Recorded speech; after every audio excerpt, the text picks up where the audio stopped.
রিমি, তুমি বিশ্বাস করো আমার আর তনিমার মধ্যে সেরকম কিছুই নাই। তুমি বোঝার চেষ্টা করো রিমি, আমি শুধু তোমাকেই ভালোবাসি। তোমার জায়গায় আমি অন্য কাউকে জায়গা দিব তুমি ভাবলে কিভাবে? আমি এত কিছু শুনতে চাই না। আমি তোমার কাছে আর থাকবো না। তুমি একটা বিশ্বাসঘাতক। তোমাকে বিশ্বাস করে ভুল করেছি আমি। তোমাকে আমি কি দিইনি? তোমাকে নিজের জীবনের চাইতেও আমি বেশি ভালোবাসতাম। আমি তো তোমার কাছ থেকে বেশি কিছু চাইনি, শুধু একটু ভালোবাসা চেয়েছি। আর ঘুমানোর জন্য তোমার বিশ্বস্ত বুকটাই চেয়েছিলাম। কেন তুমি এমন করলে? আমি মনে হয় তোমাকে তোমার মতো ভালোবাসতে পারিনি। ওই মেয়েটা মনে হয় তোমাকে খুব ভালোবাসে, তাই না? তবে তুমি চিন্তা করো না, তোমার আর তনিবার মধ্যে আমি বাধা হব না। পারলে আমাকে ক্ষমা করে দাও। তোমাকে নিজের করে রাখতে পারলাম না। তাই বলে রিমি ব্যাগ আর জিনাতকে নিয়ে চলে গেল। আমি রিমিকে কয়েকবার ডাকলাম কিন্তু রিমি শুনলো না, সোজা রুম থেকে চলে গেল। রিমির কথা শুনে চোখ দিয়ে টপ টপ করে পানি পড়ছে। তুমি আমার কথা বিশ্বাস করলে না রিমি, তোমার দেখাটাই তুমি সত্য মনে করে নিলে। এর পেছনে আসল ঘটনাটা তুমি না জেনেই আমাকে ছেড়ে চলে গেলে। তুমি আমাকে বিশ্বাস করতে পারোনি। তোমার মেহেদি শুধু তোমাকেই ভালোবাসে আর কাউকে না। আনমনে হেঁটে চলেছি রেল লাইনের ওপর দিয়ে, আর দু চোখ বেয়ে অশ্রুফোঁটা টপ টপ করে গাল বেয়ে নেমে চলেছে গন্তব্য রেল স্টেশনের দিকে। চলে যাচ্ছি আমার নিজের শহর ছেড়ে, যেখানে নিজের মানুষের অবহেলার কারণে আমাকে শহর ছেড়ে চলে যেতে হচ্ছে। ট্রেন চলে এসেছে। আমি চোখ মুছে ট্রেনে উঠে পড়লাম। এবার আমি আমার পরিচয়টা দিয়ে নিই। আমি মেহেদি হাসান, অনার্স 3য় বর্ষে পড়ি। আমার মা বাবা থাকতেই আমি অনাথ। তাদের থেকে অনেক দূরে চলে যাব, যেন আমার মতো একজন কুলাঙ্গার ছেলে তাদের পরিচয় না দিই। ট্রেন থেকে নেমে পড়লাম। সাইনবোর্ডে তাকিয়ে দেখি এই জায়গার নাম চাঁদপুর। আমি কিছুক্ষণ স্টেশনে এক চেয়ারে বসে বসে মা বাবার ছোট ভাইটার কথা মনে পড়ছে, আর দু চোখ বেয়ে শুধু পানি পড়ছে। শুধু একটা মানুষের জন্য আমাকে আমার মা বাবা নিজের বাড়ি থেকে তাড়িয়ে দিলেন। তবে আমিও ভেবে নিয়েছি কোনোদিন নিজের শহরে যাব না, আর মা বাবাকে আমার এই চেহারা দেখাবো না। আর যে মানুষটার জন্য আমার আজ এই অবস্থা, তাকে আমি কোনো দিন ক্ষমা করব না। আজীবন ঘৃণা করে যাব। এখন একটা থাকার জায়গা করতে হবে, তারপর কলেজে ভর্তি হতে হবে। কিন্তু কে সাহায্য করবে আমাকে? আমি তো কাউকেই চিনি না এখানে। এবার স্টেশন থেকে বেরিয়ে শহরের দিকে যাচ্ছি। এভাবে হাঁটতে হাঁটতে কখন যে রাত হয়েছে মনে নাই। আমি রাস্তার ল্যাম্পপোস্টের নিচে দাঁড়িয়ে আছি, আর তখনই একটা মেয়ে দৌড়ে এসে আমার পেছনে দাঁড়ালো। তারপর আমি সামনে তাকিয়ে দেখি দুইটা মাতাল লোক মেয়েটাকে তাড়া করেছিল। আমাকে দেখে লোক দুটো চলে গেল। এবার আমি মেয়েটির দিকে তাকালাম। ল্যাম্পপোস্টের আলোয় মেয়েটাকে অনেক সুন্দর লাগছে। আমি বললাম, আপনাকে কেন তাড়া করছিল ওই দুটো লোক? মেয়েটি কেঁদে কেঁদে বলল, আমি আমার এক বান্ধবীর বাসা থেকে আসছিলাম, আর তখনই এই মাতাল লোক দুটো পিছু নেয়। আর তারপরে আপনার সাথে দেখা। হুম, বুঝলাম। আর কোনো সমস্যা নেই, আপনি এখন যেতে পারেন। লোক দুইটা পালিয়ে গেছে। না, আমার খুব ভয় লাগছে। আমি কোনোদিন রাতে এইভাবে একা একা বের হইনি। খুব ভয় লাগছে আমার। আপনি যদি কিছু মনে না করতেন, তাহলে আমাকে একটু বাড়ি পর্যন্ত দিয়ে আসবেন। আমি কিছুক্ষণ ভেবে, আসলেই মেয়েটি অনেক ভয় পেয়ে আছে, আর তাছাড়া একা একটা মেয়ে, তাই আর কিছু না ভেবে তার সাথে যেতে চাইলাম। আপনার নামটা কি জানতে পারি? মেহেদি হাসান। আপনার নাম কি? আমার নাম রিমি। আমি অনার্স প্রথম বর্ষে পড়ি। বাড়িতে বাবা মা, ছোট্ট একটা বোন আছে। আপনার? আমি ওনার 3য় বর্ষে পড়ি, আর আমি এতিম, আমার কেউ নেই। মিথ্যা বললাম, কারণ যারা আমাকে বিনা দোষে বাড়ি থেকে বের করে দিতে পারে, তাই তাদের পরিচয় না বলাই শ্রেয়। এবার মেয়েটির দিকে তাকিয়ে দেখি মেয়েটি আমার দিকে এক দৃষ্টিতে তাকিয়ে আছে। হয়তো আমার উপর মায়া হচ্ছে। হাঁটতে হাঁটতে রিমিদের বাসায় চলে আসলাম। রিমিরা বেশি বড়লোক না, আবার বেশি গরিবও না, মোটামুটি এরকম শহরে ভালোভাবে চলাফেরা যাবে। আমি রিমিকে বাড়ি দিয়ে যখনই চলে আসবো তখনই রিমি আমাকে ডাকলো, আর বলল আমাদের এখানে আজকে রাতটা খেয়ে তারপর না হয় চলে যাবেন। অবশ্য আমারও প্রচুর ক্ষুধা পেয়েছে, তাই সেই সকালে ভাতের বদলে বাবার কাছে মার খেয়ে বের হয়েছি, তাই আর মানা করতে পারলাম না। বাসার মধ্যে ঢুকে দেখি সুন্দর একটা বাড়ি, সব কিছু সাজানো গোছানো। তারপর রিমি তার আম্মুকে সব কিছু বললো আর আমাকে দেখিয়ে দিল। রিমির আম্মু আমার কাছে এসে কাঁদতে কাঁদতে বলল, আমার মেয়েকে বাঁচিয়ে তুমি অনেক বড় ঋণ শোধ করলে বাবা। তোমার প্রতি আমরা সারা জীবন ঋণী হয়ে থাকবো। চিচি খালা আম্মা, কি কি বলছেন এইসব? মা কোনোদিন ছেলের কাছে ঋণী থাকতে পারে? আমি তো আপনার ছেলের মতোই, তাই না? তখনই রিমি এসে বলল, আহ মা, সে কখন থেকে ক্ষুধা পেয়েছে, তাড়াতাড়ি খেতে দাও। আমি হাত মুখ ধুয়ে টেবিলে বসে খাবার জন্য অপেক্ষা করছি। আর তখনই রিমি বাবা আসলো। আমি আবার সব বাবাকে একটু ভয় পাই, তাই সাথে সাথে দাঁড়িয়ে গেলাম। রিমি, কে এই ছেলে? তাকে তো কোনোদিন দেখিনি আমাদের এলাকায়। তারপর রিমি তার বাবাকে সব ঘটনা খুলে বলল। আর তখন রিমির বাবা বলল, তোমার যেহেতু কেউ নাই, তো কি হয়েছে, আমরা তো আছি। রিমির বাবার এরূপ কথা শুনে খুব খুশি হলাম। আর আমরা সবাই মিলে খেতে বসলাম। তখন রিমির বাবা বলল, তোমার যখন থাকার কোনো জায়গা নেই, তাহলে আমাদের এখানে থাকবে। আজ সকালে কলেজ করবে, আর বিকাল থেকে রাত পর্যন্ত আমার সাথে আমার ব্যবসায় সাহায্য করবে। আমি রিমির বাবার কথা শুনে খুব খুশি হলাম। যাক, অন্তত থাকার জায়গা আর একটা কাজ তো পেলাম। তারপর রাতের খাবার খেয়ে রিমি আমাকে একটা রুমে নিয়ে গেল। দুজন মিলে রুমটা একটু গোছালাম। আসলে রিমি মেয়েটা অনেক সুন্দর আর অনেক ভালো, তবে রিমি আমার থেকে একটু পরপর আর চোখে তাকাচ্ছে আর মিটমিট করে হাসছে। সকালে উঠে ফ্রেশ হয়ে হালকা নাস্তা করে রিমির সাথে তাদের কলেজে গেলাম। ভর্তির কাজ সব শেষ করে 3টা ক্লাস করে বাইরে এসে দেখি রিমি আমার জন্য বাইরে দাঁড়িয়ে আছে। কেমন হলো আজকের ক্লাসগুলো? অনেক ভালো, আর কলেজটাও অনেক সুন্দর। খুব ভালো লাগছে আমার।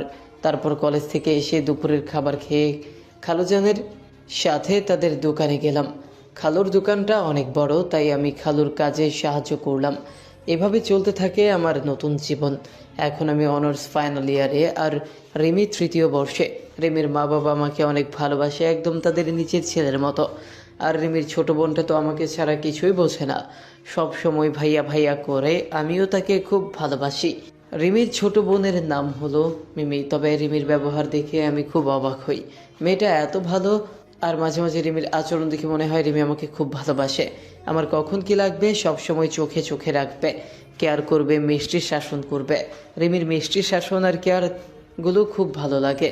একদিন আমি কলেজে এক মেয়ে বন্ধুর সাথে কথা বলছি আর সামনে গেটের দিকে যাচ্ছি, আর তখনই দেখি সামনে রিমি, কিন্তু তার চোখ দিয়ে অনবরত পানি বের হচ্ছে।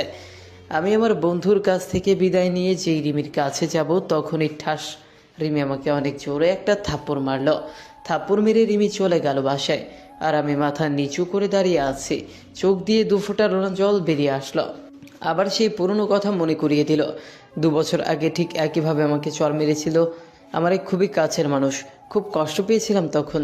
রিমি আমাকে থাপ্পড় মারলো, কিন্তু 2 বছর আগে আমাকে এইভাবে থাপ্পড় মেরেছিল, তখন হাজার গুণ কষ্ট পেয়েছিলাম। কলেজের পর আমি আর রিমিদের বাড়ি যাইনি, একটা ট্রেন লাইনে বসেছিলাম। বসে থাকতে থাকতে আজ আর খালুর দোকানে যাওয়া হলো না। রিমি আমাকে থাপ্পড় মেরেছে, এই জন্য আমি কষ্ট পাইনি। রিমি আমাকে থাপ্পড় মেরে আমার পুরনো কথা মনে করিয়ে দিয়েছে, তাই খুব কষ্ট হচ্ছে। তাই বসে আছি আর সিগারেট খাচ্ছি। হঠাৎ করে ফোনটা বেঁচে উঠলো। হাতে নিয়ে দেখি রিমি ফোন দিয়েছে। আমি রিসিভ না করে ফোন সাইলেন্ট করে রেখে দিলাম। আবার পুরনো কথা ভাবছি। ভাবতে ভাবতে রাত 10টা বেজে গেল। এবার ফোন হাতে নিয়ে দেখি খালুজানের 6বার কল দিয়েছেন। আবার ফোন এসেছে খালুর। আমি রিসিভ করলাম। খালু বলল, মেহেদি, তুমি কোথায়? কত টেনশন হচ্ছে তুমি জানো? তাড়াতাড়ি বাসায় আসো। জি খালু, আসছি। কিছুক্ষণ হাঁটার পর বাড়ি চলে আসলাম। কলিং বেল চাপতেই খালা দরজা খুলে দিল। কোথায় ছিলে তুমি বাবা? সেই কখন থেকে বসে আছি জানো। যাও, হাত মুখ ধুয়ে আসো। জি খালা, আসছি। তারপর ভেতরে ঢুকতেই মিমি আমার পিচ্চি বোনটা দৌড়ে এসে আমাকে জড়িয়ে ধরে কান্না করছে আর বলছে, ভাইয়া কোথায় ছিলে তুমি? জানো, আমি কত কান্না করেছি তোমার জন্য, আর আপু এখনো কান্না করছে, তুমি আসোনি তাই। আর হবে না আমার পাগলি বোনটি, এবারের মতো ক্ষমা করে দাও আমাকে। কিন্তু রিমি কান্না করছে শুনে খুব খারাপ লাগছে। আমি এবার রিমির রুমের দিকে গেলাম আর রিমি বলে ডাক দিলাম। রিমি আমার দিকে যেই তাকালো, আমি তো ভয় পেয়ে গেলাম। রিমির চোখ লালও ফুলে আছে, হয়তো কান্না করে এই অবস্থাও হয়েছে। এবার রিমি দৌড়ে এসে আমাকে জড়িয়ে ধরে জোরে জোরে কান্না করে দিল। আমি তো বেশ অবাক হলাম। কোথায় ছিলে তুমি? জানো আমি কত টেনশনে ছিলাম। আমি মনে করছি তুমি আমাদের ছেড়ে চলে গেছো। তুমি আমায় ছেড়ে কখনো যাবে না, আগে প্রমিস করো। কান্না করে বলছে। আমি রিমিকে বুক থেকে সরিয়ে দিয়ে বললাম, কোথায় যাব আমি? তোমরা ছাড়া তো আর কেউ নেই আমার। তাহলে কোথায় যাব বলো আমি? মনে থাকে যেন, আর যেখানে যাবে আমাকে বলে যাবে। অভিমানী সরে আর জড়িয়ে ধরে বলল, তাহলে আমাকে কলেজে ওইভাবে সবার সামনে থাপ্পড় মারলে কেন? তাহলে তুমি ওই মেয়েটার সাথে অমনভাবে হেসে কথা বলছিলে কেন?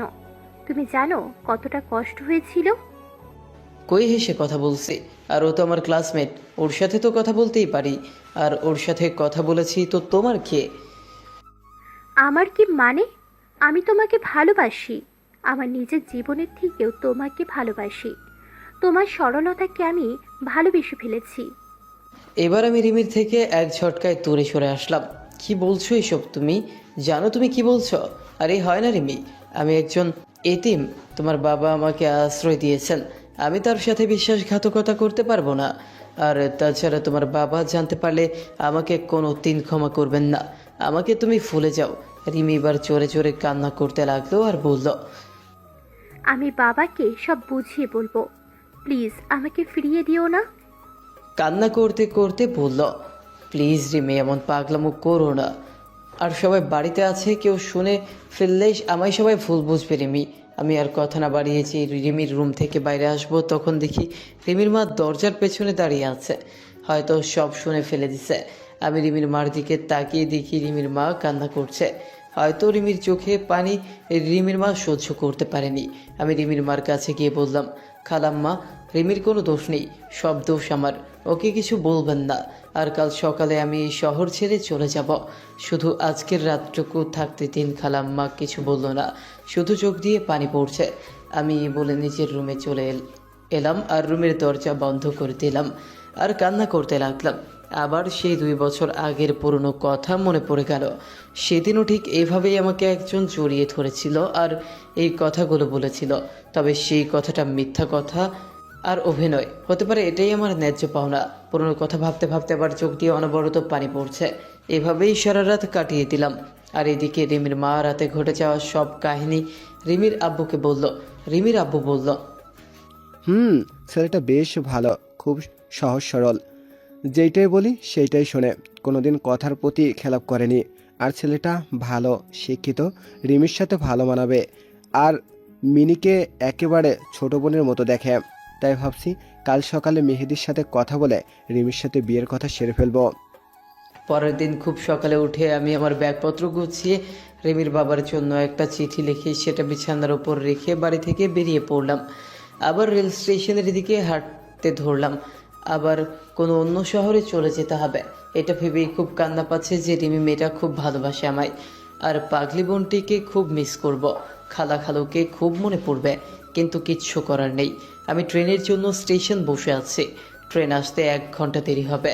আর এদিকে রিমির মা ঘুম থেকে উঠে রিমির কাছে গিয়ে কাল রাতের কথা সব বলল রিমির কাছে। রিমি তা শুনে প্রায় পাগলের মতো হয়ে গেল। খুশিতে তার মাকে জড়িয়ে ধরলো। এবার রিমি দৌড়ে আমার রুমে গেল। আর যখনই দরজায় নক করতে যাবে তখন দেখে দরজা খোলা রয়েছে। রিমি তখন রুমের ভেতর যেয়ে দেখে আমি নেই, আর আমার জামা কাপড় ব্যাগ বইপত্র কিছু নেই। তখনই চোখ গেল বিছানার ওপর। রিমি চিঠিটা হাতে নিয়ে পড়তে থাকলো। চিঠি পড়া শেষে রিমি চিৎকার দিয়ে আম্মু বলে ডাক দিয়ে বেহুশ হয়ে পড়ে গেল। সাথে সাথে ওই রুমে গিয়ে দেখি রিমি বেহুশ হয়ে পড়ে আছে। রিমির মা সাথে সাথে রিমির কে খাটের উপর তুললো। রিমির বাবা রিমির হাতে একটি কাগজ দেখলো আর কাগজটা খুলে দেখে একটা চিঠি। রিমির বাবা চিঠি পড়তে লাগলো। শ্রদ্ধেয় খালুজান, প্রথমেই সালাম নেবেন। আশা করি আপনি এতক্ষণে সব জেনে গেছেন। এতে রিমির কোনো দোষ নেই খালুজান। তাই আমি এ শহর থেকে চলে যাচ্ছি। আর কোনোদিন হয়তো দেখা হবে না। তাই এই ইতিম ছেলেটাকে ক্ষমা করে দিবেন আর নিজের শরীরের দিকে একটু খেয়াল রাখবেন। ইতিম ছেলে। রিমির বাবা চিঠিটা পড়া মাত্র প্রথম বাস স্ট্যান্ডে গেল খুঁজতে, কিন্তু পেল না। তারপর রেল স্টেশনের দিকে গেল আর তখন দেখলো আমি একটা বেঞ্চের উপরে মাথা নিচু করে বসে আছি। তখন রিমির বাবা আমার কাছে গিয়ে মাথায় হাত বোলালো আর তখনই উপরে তাকিয়ে দেখি খালুজান। খালু, আপনি এখানে? আমার ছেলেটাকে নিয়ে নিতে এসেছি। কিছুই তো বুঝলাম না। কাল রাতে রিমির মা সব বলেছে আমায়। আর তখন ভাবলাম আমার মেয়ের জন্য এর থেকে ভালো ছেলে কেউ নেই। তাই আমার মেয়ের জামাইকে নিতে এলাম। কিন্তু খালু, আমি একজন এতিম। আর কিছু বলতে দিল না।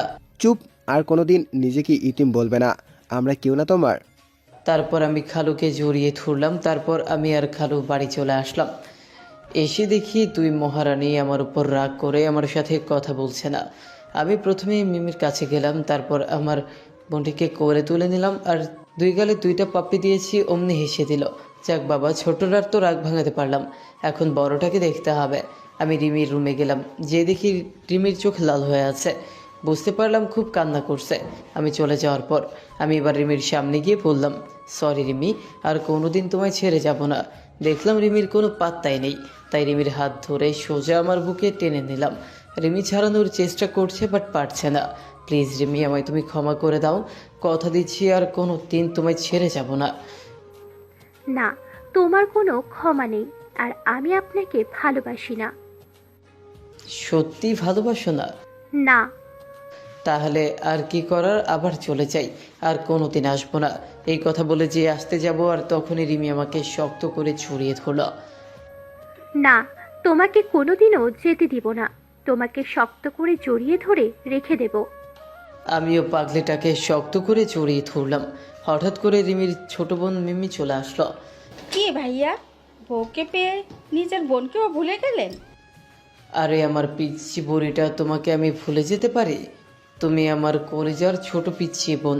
এই বলে মিমিকে কোলে তুলে নিলাম, আর সেই সময় দুই বোন আমার দুই গালে একটা করে পাপ্পি দিল। তারপর দুজনকে জড়িয়ে ধরলাম। সবাই মিলে রাতে খাবার খাচ্ছি, তখন মিমের বাবা বলল, আগামী পরশুদিন তোমাদের বিয়ে, তোমাদের কোনো আপত্তি আছে? রিমি দেখলাম লজ্জায় মাথা নিচু করে আছে। আমি বললাম, না খালো, আমার কোনো আপত্তি নেই। রিমির আপত্তি আছে কিনা শোনেন। রিমি লজ্জামাখা কণ্ঠে বলল, না, আমার কোনো আপত্তি নেই। তারপর আমরা খাবার খেয়ে যে যার রুমে গিয়ে শুয়ে পড়লাম। কিছুক্ষণ পর আমার রুমের দরজা খোলার আওয়াজ পেলাম। তাকে দেখি রিমি আমার রুমে আসছে। রিমি, তুমি এখানে? এই রাতে কি করছো এখানে? কেউ দেখে ফেললে কি বলবে সবাই? কেউ দেখবে না, আর আমি আমার হবু স্বামীর রুমে আছি, তাতে কার কি আসে যায়? কিন্তু আমাদের এখনো বিয়ে হয়নি, তো তুমি যাও এখন, কেউ দেখলে খারাপ ভাববে। না, আমি যাব না। যদি তুমি আজকের মতো কাল সকালেও যদি তুমি চলে যাও, তাই আমি আজ রাতে তোমার সাথে থাকবো।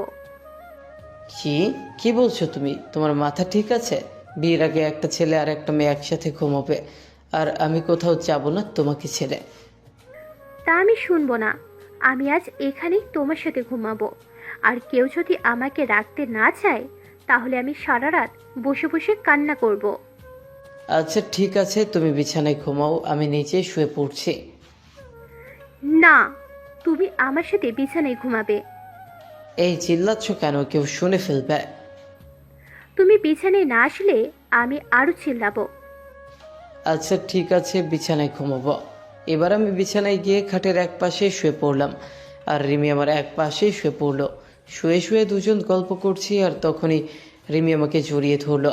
আমিও রিমিকে জড়িয়ে ধরলাম। তারপর রিমির মুখ উঠিয়ে আমার দিকে এক দৃষ্টিতে তাকিয়ে আছে, আর আস্তে আস্তে রিমি আমার এত কাছে চলে আসলো, রিমির নিঃশ্বাসের শব্দ শোনা যাচ্ছে, আর গরম নিঃশ্বাস আমার মুখে আছড়ে পড়ছে। তারপর রিমি আমার ঠোঁটে ঠোঁট রাখলো। সেই কি অনুভূতি, আপনারা না করলে কেউ বুঝতে পারবেন না। এভাবে প্রায় 8 মিনিট কিস করার পর রিমি আমাকে ছেড়ে দিল। দুজনে তখন প্রায় পাগলের মতো হাঁপাচ্ছে। তারপর রিমি আমার বুকে মাথা রাখলো আর বলল, কখনো আমাকে ছেড়ে চলে যাবে না তো? না পাগলি আমার, তোমাকে ছেড়ে কখনো যাব না। তাই বলে রিমি শক্ত করে বুকের সাথে জড়িয়ে ধরলাম। রিমিও আমাকে শক্ত করে জড়িয়ে ধরলো। তারপর রিমির কপালে একটা ভালোবাসার পরশ এঁকে দিলাম আর ঘুমিয়ে পড়লাম। সকালে উঠে দেখি রিমি এখনও ঘুমিয়ে আছে। কি অপূর্ব লাগছে রিমিকে। চুলগুলো এলোমেলোভাবে মুখের উপর পড়েছে। আমি রিমির মাথায় আরেকটা ভালোবাসা এঁকে দিলাম, আর তখনই রিমি উঠে পড়লো। রিমি উঠে আমার গালে একটা কিস করে উঠে ফ্রেশ হয়ে সকালের নাস্তা করে দুজনে একসাথে কলেজে গেলাম। আজ আমাদের বিয়ে হয়ে গেল, বেশি একটা আয়োজন করা হয়নি, ভালোভাবে আমাদের বিয়েটা সম্পূর্ণ হয়ে গেল। রিমি এখন বাসর ঘরে অপেক্ষা করছে, আর আমি ছাদের উপর বসে বসে পুরনো কথা ভাবছি, আর দু চোখ বেয়ে অঝোর ধারায় পানি পড়ছে। হঠাৎ করে কারো হাত আমার কাঁধের উপর অনুভব করলাম। তাড়াতাড়ি করে চোখের পানি মুছে ফেলে পেছনে ঘুরে দেখি রিমি দাঁড়িয়ে আছে বিয়ের সাজে। রিমি, তুমি এখানে কেন আসলে? আমি এখনই নিচে নামছিলাম। তুমি কান্না করছো কেন? কোনো অন্যায় করেছি আমরা বা আমি? এই পাগলি, তুমি অন্যায় করবে কেন? তোমায় তো আমি খুব ভালোবাসি। তাহলে কান্না করছো কেন? আমার হাত জড়িয়ে ধরে বলল, আসলে আমার মা বাবার কথা খুব মনে পড়ছে, তাই একটু কান্না পাচ্ছিল। কান্না করে আর কি হবে? চলো নিচে চলো। চলো। না, আমি যাব না। কেন যাবে না? আমাকে কোলে নিতে হবে। রিমিকে কোলে নিয়ে নিচে চলে আসলাম। তারপর বাসর ঘরে ঢুকে রিমি আমার বুকে মাথা রেখে শুয়ে পড়ল। আমিও রিমিকে জড়িয়ে ধরে শুয়ে পড়লাম। এভাবে চলছিল আমাদের সংসার জীবন। খুব সুখে জীবনযাপন করছিলাম। বিয়ের 7 মাস পর এখন রিমিদের ব্যবসা পুরোপুরি আমি দেখাশোনা করি। একদিন হঠাৎ করে কেউ পেছন থেকে মেহেদি বলে ডাক দিল। আমি পেছনের দিকে তাকিয়ে আমি বিরাট বড় শক খেলাম। মনে হলো আমি নিজেকে হারিয়ে ফেলেছি। পেছনে তাকাতেই মেয়েটা আমাকে শক্ত করে জড়িয়ে ধরে হাউমাউ করে কান্না করতে থাকলো। হ্যাঁ, এই মেয়েটির হলো অনিকা। তুমি কোথায় ছিলে এতদিন? তুমি জানো তোমাকে আমি পাগলের মতো খুঁজেছি, কিন্তু তোমাকে কোথাও পাইনি। তুমি চলে যাওয়ার পর আমি তোমার জন্য প্রতি রাতে কান্না করেছি। আমার একটা ভুলের জন্য তুমি আমাকে এত বড় শাস্তি দেবে? আমি তো তোমার সাথে একটা মজা করেছিলাম, আর তুমি সেই মজা সিরিয়াসলি নিয়ে তুমি কেন আমার ছেড়ে চলে আসলে? আমি অনিকাকে সরিয়ে দিয়ে বললাম, দেখেন, আমার জীবনে অতীতে যা ঘটে গিয়েছে আমি সব ভুলে গেছি। আর তাছাড়া আমার এখন একটা ভবিষ্যৎ আছে। আমি এখন বিবাহিত। অনিকা আমার কাছ থেকে এই কথা মনে হয় আশা করেনি, তাই অনিকা আমার দিকে অবাক চোখে তাকিয়ে আছে আর দু চোখ বেয়ে পানি পড়ছে। আমি চাই না যে তুমি আমাদের বিবাহিত জীবনে দেয়াল হয়ে দাঁড়াও। তোমার ওই দিনের ঘটনার পরে তোমাকে সবচেয়ে বেশি ঘৃণা হয়। তোমার কথা মনে পড়লে আমার প্রচণ্ড রকমের রাগ হয়। আর তোমার জন্য আমি আমার বাবা মা আমাকে ভুল বুঝলো, আমাকে বাড়ি থেকে তাড়িয়ে দিল। তাই তুমি আমার সামনে আসবে না। তোমাকে আমার একদম সহ্য হয় না। তাই তুমি না আসলে আমি বেশি খুশি হব। অনিকা নীরব হয়ে শুধু কান্না করেই যাচ্ছে। অনিকা কান্না করতে করতেই চলে গেল। আমি হঠাৎ করে পেছনে তাকিয়ে দেখি রিমি দাঁড়িয়ে, আর রিমির চোখ দিয়ে টপ টপ করে পানি পড়ছে। হয়তো রিমি সব শুনে ফেলেছে। আমি রিমিকে দেখে কোনো অবাক হইনি, কারণ সত্য কথা কোনোদিন চাপা থাকে না। এবার আমি রিমির সামনে গেলাম। রিমি আমাকে শক্ত করে জড়িয়ে ধরে কান্না করতে থাকলো। আমিও রিমিকে শক্ত করে জড়িয়ে ধরলাম। কে ওই মেয়েটা তোমাকে জড়িয়ে ধরে ভালোবাসি বলল? আমার হতে তুমি তো বলেছিলে তুমি এতিম, তোমার কেউ নেই। তাহলে আমার সাথে মিথ্যে বললে কেন? আমি তখন পরিস্থিতির শিকার ছিলাম, আর আমার মা বাবা ছোট ভাই সবাই আছে। রিমি এবার আবার শক্ত করে জড়িয়ে ধরে বলল, আমাকে ছেড়ে যাবে না তো কোনোদিন? না, আমার পাগলি বউ তোমাকে ছেড়ে কোথাও যাব না। তাহলে আমাকে বলতে হবে তোমার অতীতের কথা। সব বলবো, আগে বাড়ি চলো। আমি আর রিমি চলে আসলাম। এসে আমি আর রিমি কিছুক্ষণ ঘোরাঘুরি করলাম। এই সময় রিমি আমার হাত শক্ত করে ধরে রেখেছিল। মনে হচ্ছে হাত ছাড়লে আমি হারিয়ে যাব। পাগলিটা আমাকে অনেক ভালোবাসে, আমিও পাগলিটাকে অনেক ভালোবাসি। কোথাও যাব না তোমাকে ছেড়ে। আমরা ঘোরাঘুরি করে রাতে বাড়ি এসে খাওয়া দাওয়া করে সবাই সোফায় বসলাম একসাথে। আর আমি বলতে লাগলাম আমার 2 বছর আগের পুরনো কথা। 2 বছর আগে মোবাইলে মেসেজ আর টুং টুং শব্দে ঘুম থেকে উঠে পড়লাম। দেখি মিষ্টিমে একটা আইডি থেকে মেসেজ এসেছে। হাই, হুম। কেমন আছেন? জি ভালো, আপনি কেমন আছেন? ভালো। আপনার কথাগুলো আমার কাছে অনেক ভালো লাগে। বলতে গেলে আপনার প্রেমে পড়ে গেছি। কি বললেন? কার প্রেমে পড়েছেন আপনি? সরি, আপনাকে না, আপনার গল্পের প্রেমে পড়ে গেছি। ও, ধন্যবাদ, বাঁচালেন আমাকে। আমি তো ভয় পেয়ে গেছিলাম। এইদিকে বারবার আম্মু ডাকছে, কলেজে দেরি হয়ে যাবে। ভাই, আম্মু ডাকছে, কলেজ যেতে হবে। তাই বলে আমি অফলাইন হয়ে গেলাম। আমি ঘুম থেকে উঠে হালকা নাস্তা করে কলেজ চলে আসলাম। আমি আমার রুমে যেই ঢুকতে যাব তখনই একটা মেয়ের সাথে ধাক্কা লেগে মেয়েটি পড়ে গেল। আমি সরি বলে চলে আসলাম আমার সিটে। আমি একবার পেছনে তাকিয়ে দেখি মেয়েটার রাগী চেহারায় আমার দিকে তাকিয়ে রয়েছে। আমি এত কিছু না ভেবে ক্লাসে মনোযোগ দিলাম। এভাবে সব ক্লাস করে কলেজ থেকে বাড়ি আসছি, তখনই আমার পেছন থেকে কে জানি শার্টের কলার ধরে টেনে ধরলো। আমি পেছনে ঘুরতেই দেখি সকালে যে মেয়ের সাথে ধাক্কা, সেই মেয়েটি। ওই সকালে আমাকে ওভাবে ধাক্কা দিয়ে ফেলে চলে গেলি, আবার আমাকে না তুলে চলে গেলি কেন? সরি বললাম তো তখন, তাহলে আবার কেন আমার কলার ধরলে? ওই পিচ্ছি, তুই জানিস আমি কে? তোর সিনিয়র। আর তুই আমাকে তুই করে বললি? দাঁড়া, তোর কি অবস্থা করি দেখ। তাই বলে আর একটা চর মারলো। আর যেন কোনোদিন তোরে আমার সামনে না দেখি। ওরা চলে গেল আর আমি ওখানে মাথা নিচু করে দাঁড়িয়ে থাকলাম। তবে মেয়েটির রাগলে খুব সুন্দর লাগে, একদম আমার স্বপ্নের রাজকুমারী। রাগলে তার ঠোঁট দুটো একদম লাল হয়ে যায়।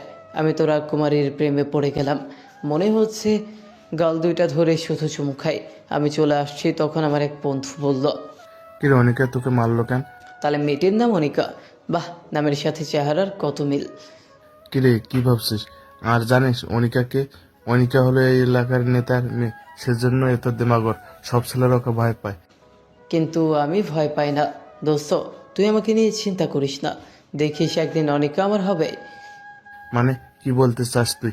আমি তো কিছুই বুঝতে পারছি না। আমার অনিকাকে খুব ভালো লেগেছে। তার রাগ মাখা চেহারা যেন কোনো রাজকুমারী। অনিকা রাগলে তার গাল দুইটা লাল হয়ে যায়। অনিকার বাবা জানলে কিন্তু তোকে ছাড়বে না। সে পরে দেখা যাবে, চল আগে দুইটা সিগারেট খেয়ে বাসায় চল। তারপর সিগারেট শেষ করে আমি বাসায় চলে আসলাম। এসে ফ্রেশ হয়ে একটু ফেসবুকে ঢুকলাম, দেখলাম সকালের সেই মিষ্টি মেয়ে আইডি থেকে মেসেজ এসেছে। দেখলাম সে অনলাইনে আছে। আপনি কোন কলেজে পড়েন? কেএমএইচ সরকারি কলেজ। আপনি কোন কলেজে পড়েন?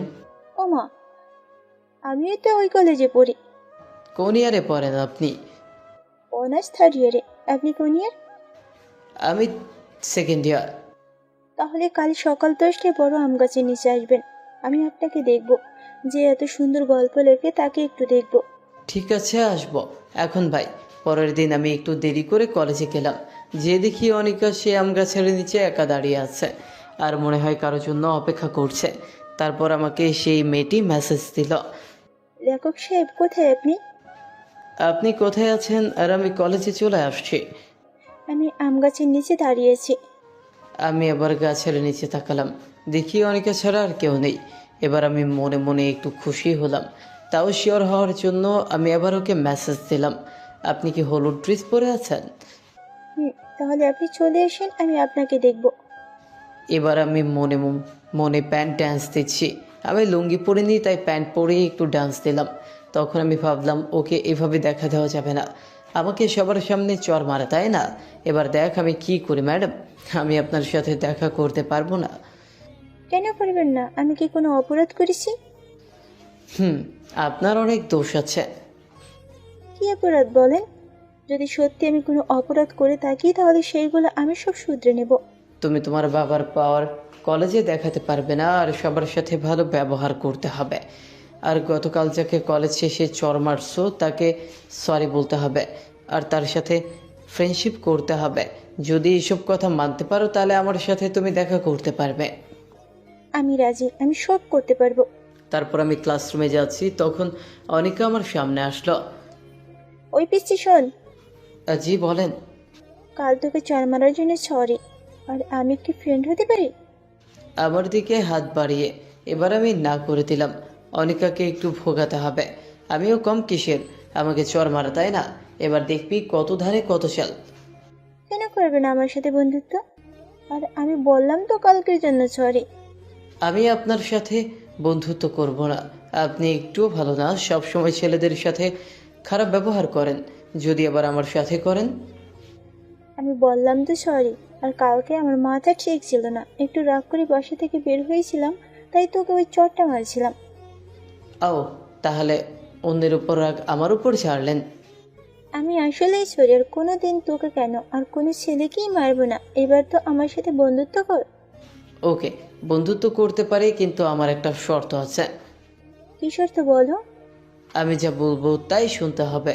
আর এইসব ছেলেদের কাপড় পরা যাবে না, আর সবার সাথে ভালো আচরণ করতে হবে।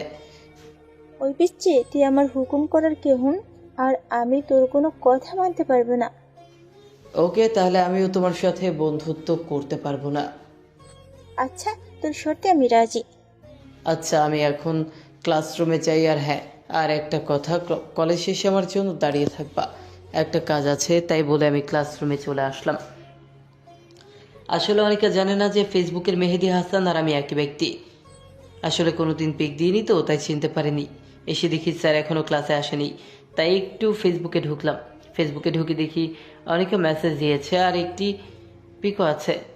তুমি যা বলেছো আমি তাই করেছি। আমি ওই ছেলেটার সাথে বন্ধুত্ব করেছি। এবার তো তুমি আমার সাথে দেখা করো। আমি বলেছি তো, আমার যখন সময় হবে তখন আমি নিজেই তোমার সাথে দেখা করব। তোমাকে যে কাজটুকু করতে দেওয়া হচ্ছে সেইটুকু আগে করো। তাই বলে আমি অফলাইন হয়ে গেলাম আর ক্লাসে মনোযোগ দিলাম।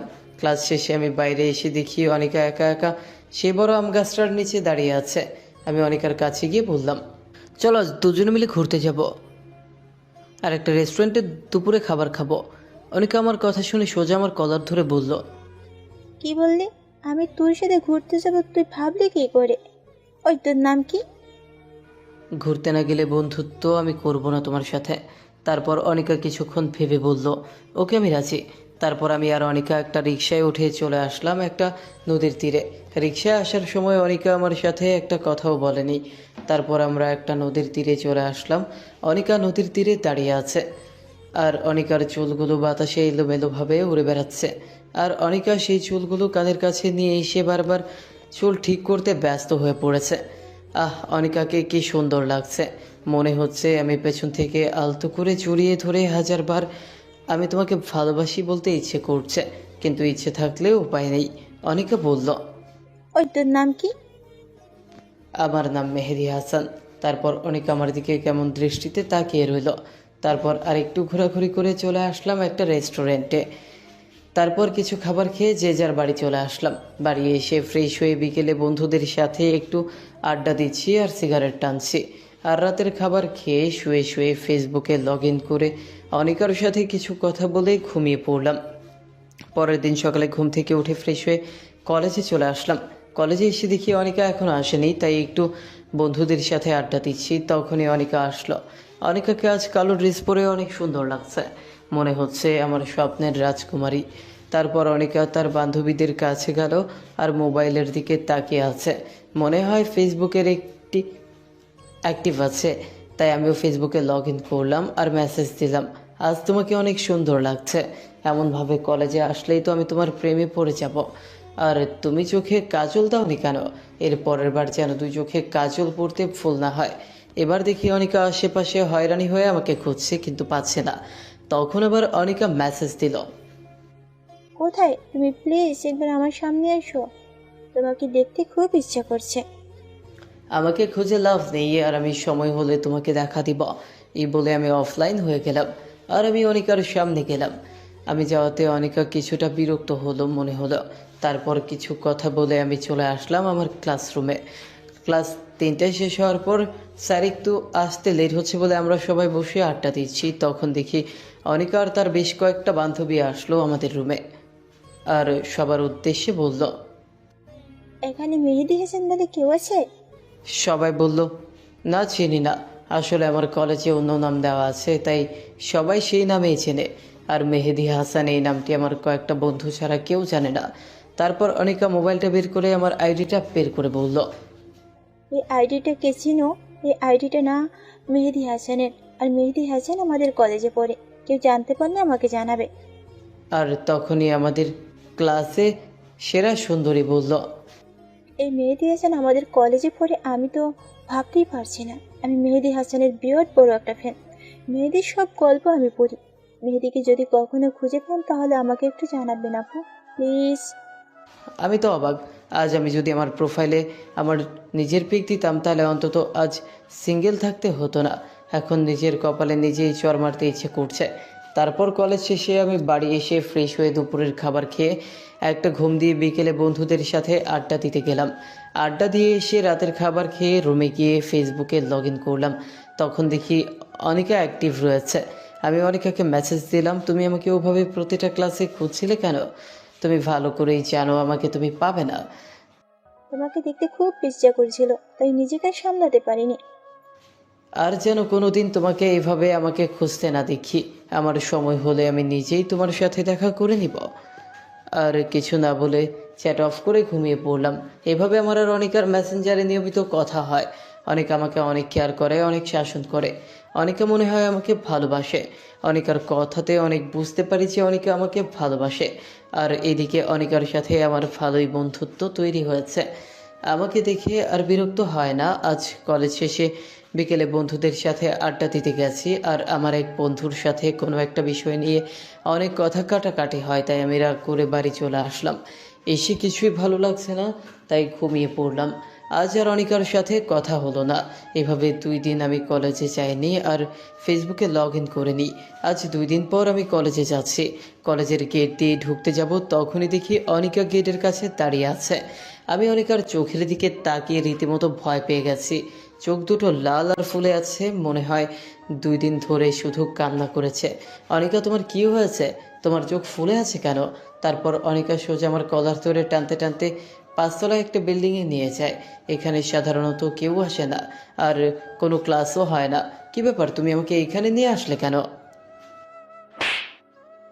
তুই ভেবেছিস কি, হ্যাঁ, তোকে আমি খুঁজে পাবো না? তুই আমার সাথে খেলা করছিস, তুই আমাকে ইমোশনাল করছিস, আমাকে ব্ল্যাকমেল করে আমাকে কান্না কষ্ট দুইটাই করিয়েছিস।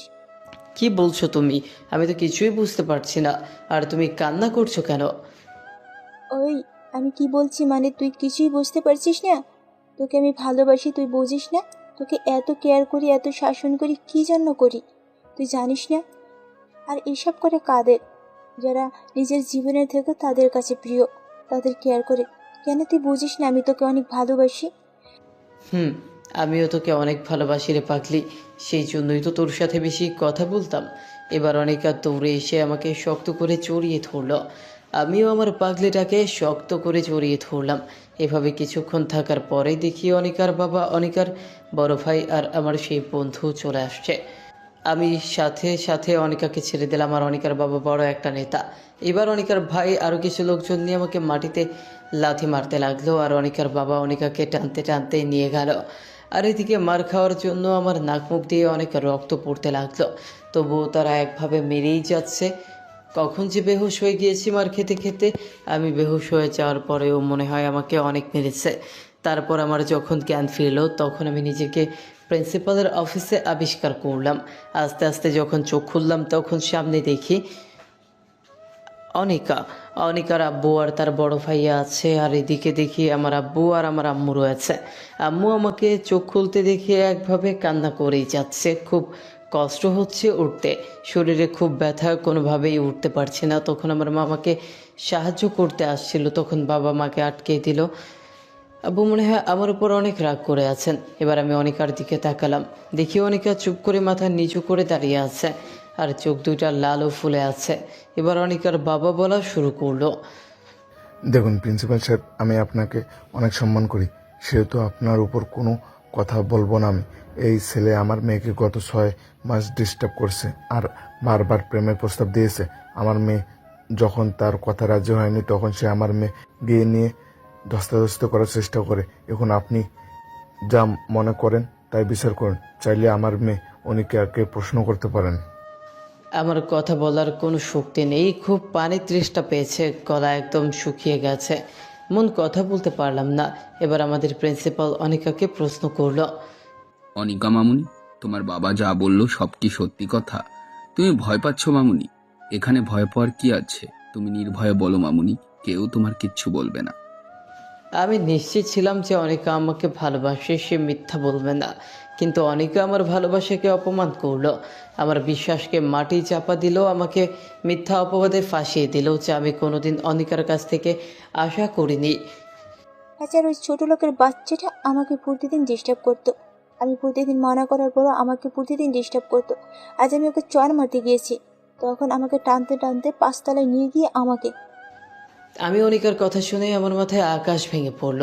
আমি এক দৃষ্টিতে অনিকার দিকে তাকিয়ে আছি। অনিকা আমাকে এভাবে মিথ্যা অপবাদ দিবে আমি কখনো স্বপ্নেও ভাবতে পারিনি। অনিকার কথা শুনে আমার ভীষণ কষ্ট হচ্ছে, আমার বুকের মধ্যে অজানা একটা ব্যথা উঠল। মেহেদি, তোমার থেকে আমি এরকম আশা করিনি।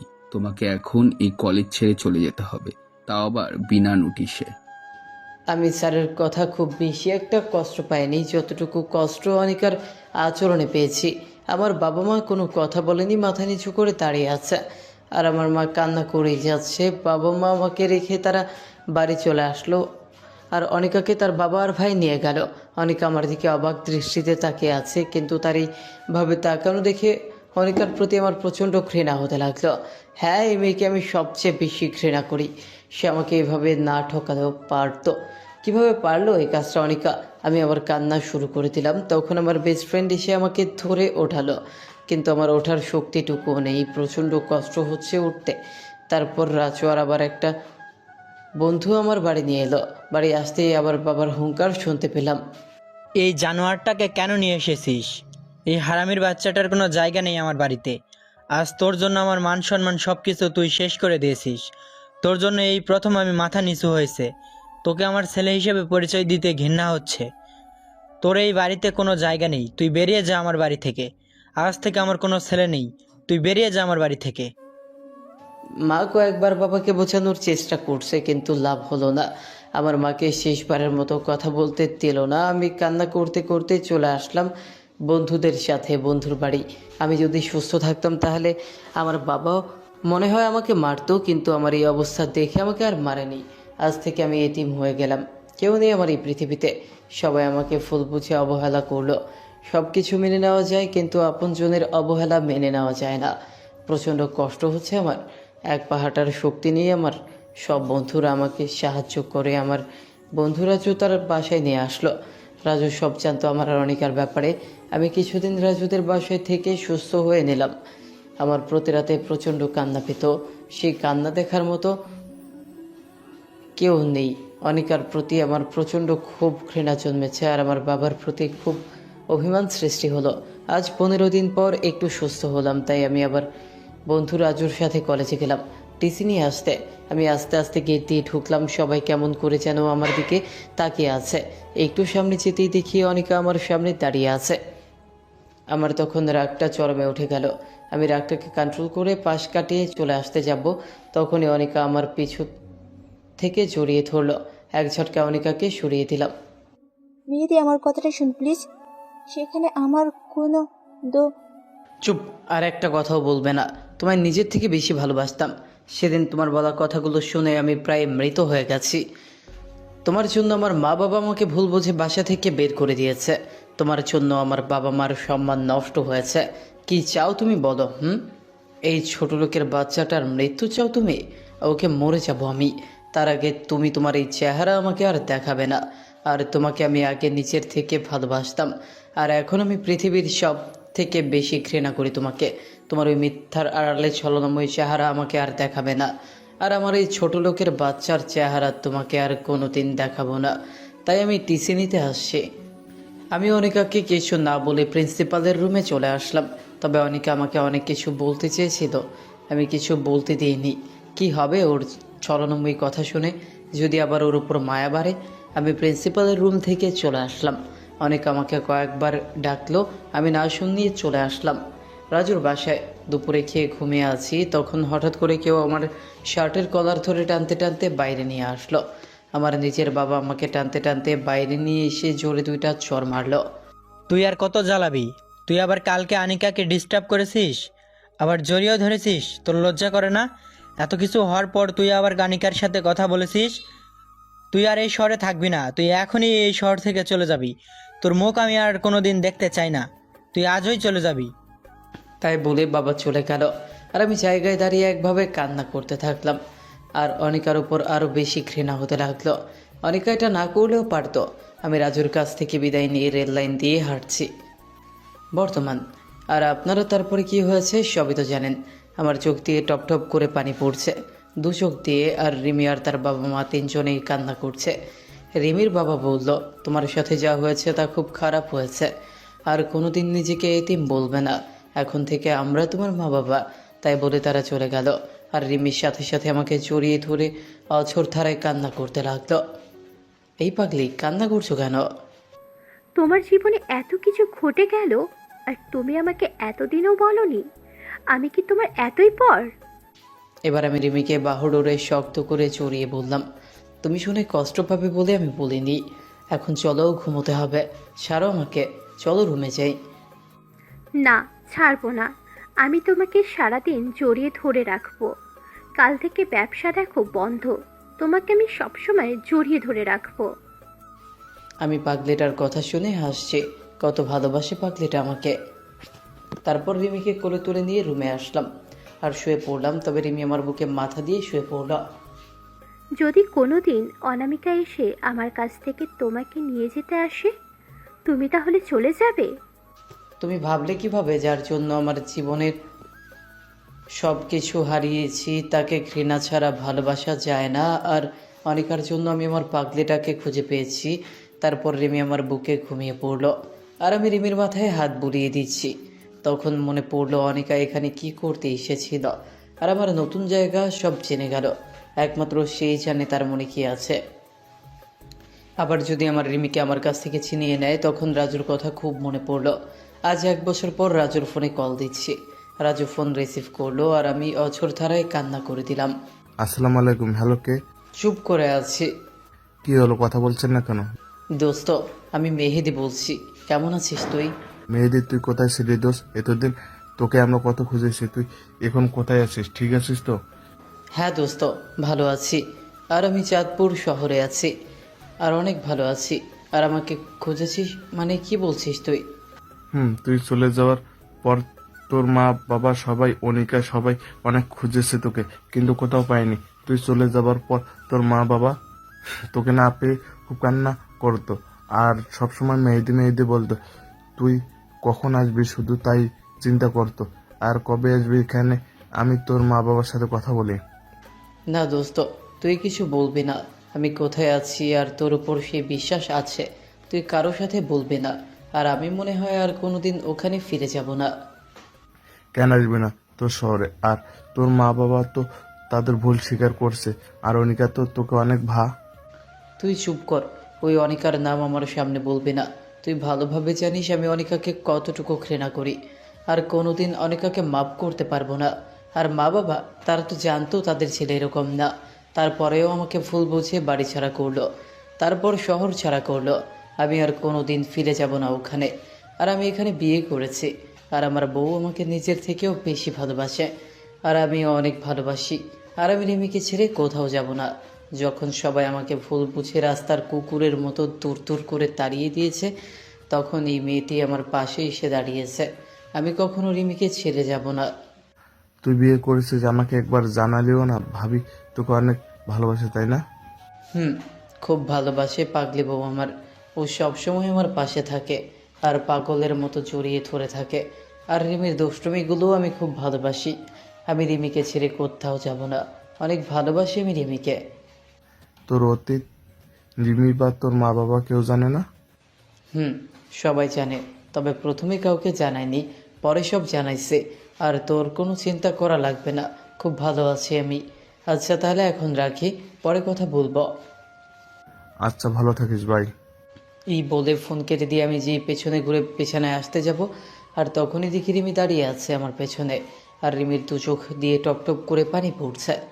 কী ব্যাপার, তুমি এখানে কেন? ঘুমাওনি তুমি? আর কান্না করছো কেন? তুমি জানো না তোমার কান্না আমার একদম সহ্য হয় না? এবার রিমি দৌড়ে এসে আমাকে শক্ত করে জড়িয়ে ধরলো আর জোরে জোরে কান্না করছে। আমিও শক্ত করে জড়িয়ে ধরলাম আমার পাগলিটাকে। তখন রিমি আমার বুকে মুখ লুকিয়ে বলল, তুমি আমায় ছেড়ে কোনোদিনও চলে যাবে না তো? তুমি চলে গেলে আমি সত্যি সত্যি মরে যাব। এই পাগলি, আমি কি কোনোদিন বলেছি তোমায় ছেড়ে চলে যাব? আর তোমায় ছাড়া মনে হয় আমি খুব ভালোভাবে বাঁচতে পারবো? তোমায় ছেড়ে কোনোদিন কোথাও যাব না। তুমি আমাকে এইভাবে সারা জীবন ভালোবাসবে তো? আমার পাগলি বউটা, তোমায় আমি এমনভাবে সারা জীবন ভালোবেসে যাব। এমনকি 50 বছর পর এমনভাবে আমার বউটাকে ভালোবাসবেও। বুঝলেন ম্যাম? বুঝলাম। আবার জড়িয়ে ধরলো। চলো ঘুমোতে যাব, আবার কাল সকালে আমার অফিস আছে। না, যাব না। আমি হেঁটে যেতে পারবো না। এবার রিমিকে কোলে তুলে নিলাম আর রিমি আমার গলা শক্ত করে জড়িয়ে ধরলো আর আমার গালে একটা চুমু দিল। তারপর রিমি আমার দিকে এক দৃষ্টিতে তাকিয়ে আছে আর আমিও রিমির দিকে একইভাবে তাকিয়ে আছি। তারপর বিছানায় চলে আসলাম, তখনও রিমি আমার গলা ছাড়েনি। এবার আমি শুয়ে পড়লাম আর তখন রিমি আমার বুকের উপর শুয়ে পড়লো আর শক্ত করে জড়িয়ে ধরলো। এই শোনো, তোমার কাছে একটা জিনিস চাইবো, তুমি দেবে আমায়? হুম, বলো। আমার সব জিনিস তো তোমারই, এতে আবার চাওয়ার কি আছে? আমার না একটা তোমার মতো রাজকুমার চাই, দেবে আমায়? বলে লজ্জায় আমার বুকে মুখ লুকালো।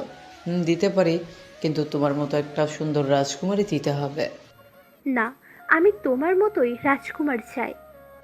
আচ্ছা ঠিক আছে, কিন্তু রাজকুমার আনতে হলে তো অনেক পরিশ্রম করতে হবে, আর তোমাকেও পরিশ্রম করতে হবে।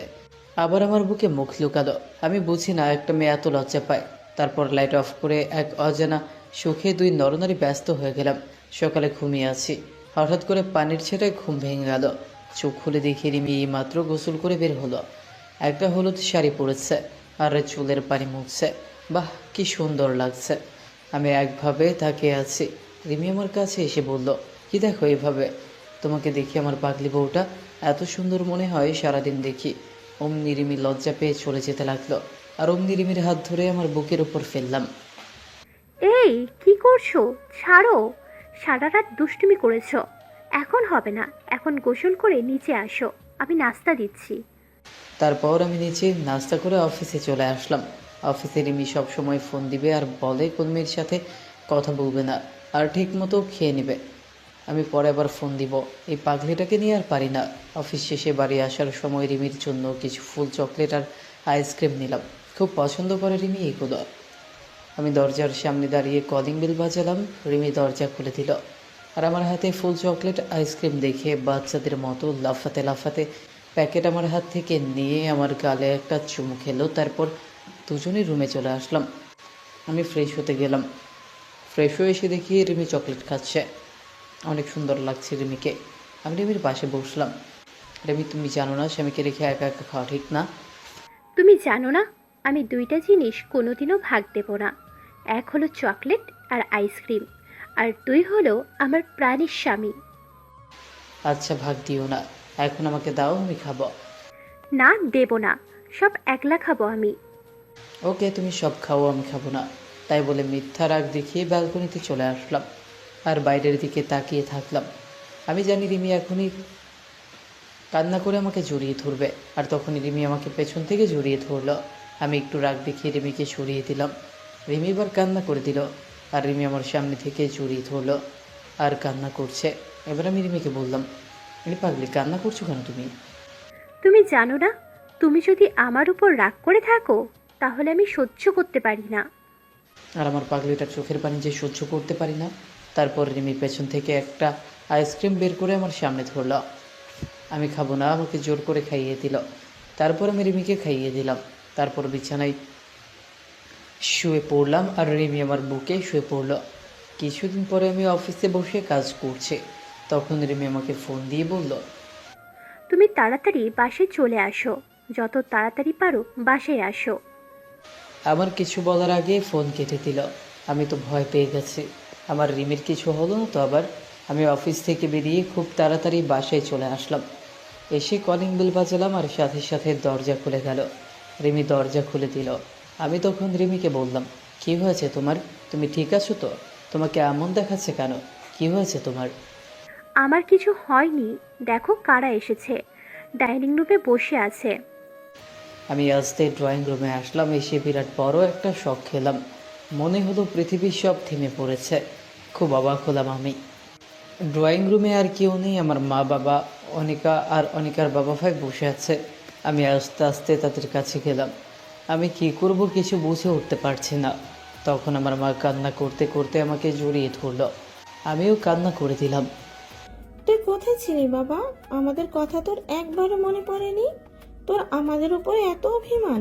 আমরা তো তোকে না বুঝিয়ে অনেক কষ্ট দিয়েছি, ক্ষমা করে দে বাবা, আর আমাদের সাথে চল তো নিজের বাড়ি। মা, কি বলছো এইসব? তুমি কেন ক্ষমা চাচ্ছ? তোমরা তো আমাকে না বুঝে ভুল বুঝেছ। আর আমি কোথাও যাব না, আমি এখানে ভালো আছি। আর আমি বিয়ে করেছি মা। রিমি, এদিকে আসো।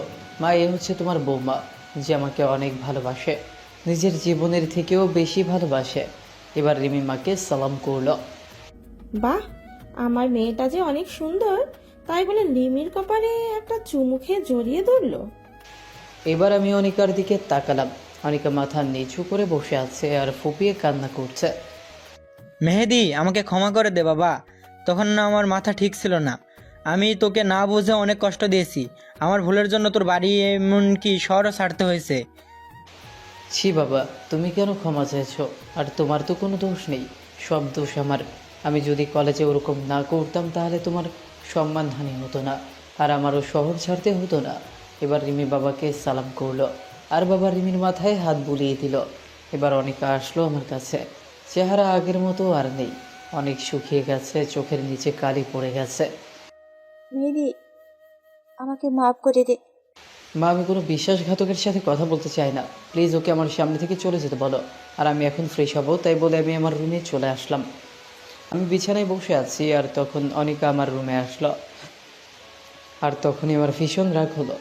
আমি মুখে বিরক্তির ছাপ নিয়ে চলে আসতে যাব, আর তখনই অনিকা আমার হাত ধরে থামিয়ে দিল। আমি অনিকার দিকে ঘুরতেই অনিকা আমার পা ধরে ফেলল আর বলতে লাগলো, মেহেদি, আমাকে মাফ করে দাও প্লিজ। আমি সেদিন তোমাকে বাঁচাতে গিয়ে আমি সেদিন সবার সামনে মিথ্যা বলছি।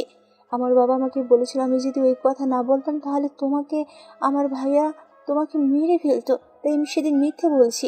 আর তুমি চলে যাওয়ার পর আমি তোমায় অনেক খুঁজেছি। তোমার জন্য প্রতি রাতে আমি কান্না করেছি। তোমার কথা ভেবে আমি ঠিকমতো ঘুমাতে পারিনি। তুমি চলে যাওয়ার আমি একেবারে কলেজে যাওয়া বাদ দিয়ে দিয়েছি। যেখানে তুমি নেই সেখানে আমি কিভাবে থাকবো বলো? আমি তোমাকে ক্ষমা করতে পারবো না। তোমাকে আমি ঘৃণা করি, তোমার সাথেও কথা বলতে আমার ঘৃণা হচ্ছে।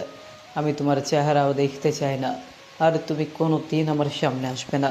আর আমার আর রিমির মধ্যে যেন না দেখে। আমি কোনো বিশ্বাসঘাতকের জন্য আমি রিমিকে হারাতে চাই না। আমি যতটুকু রিমিকে ভালোবাসি তার থেকে 1000 গুণ বেশি তোমাকে ঘৃণা করি। আমি তাই বলে চলে আসতে যাব, তখন দেখি রিমি দরজার কাছে দাঁড়িয়ে সব শুনছে আর ফুপিয়ে কান্না করছে। আমি রিমির কাছে যাওয়া মাত্র রিমি বলল, আমি একটা কথা বলবো, রাখবে আমার কথা?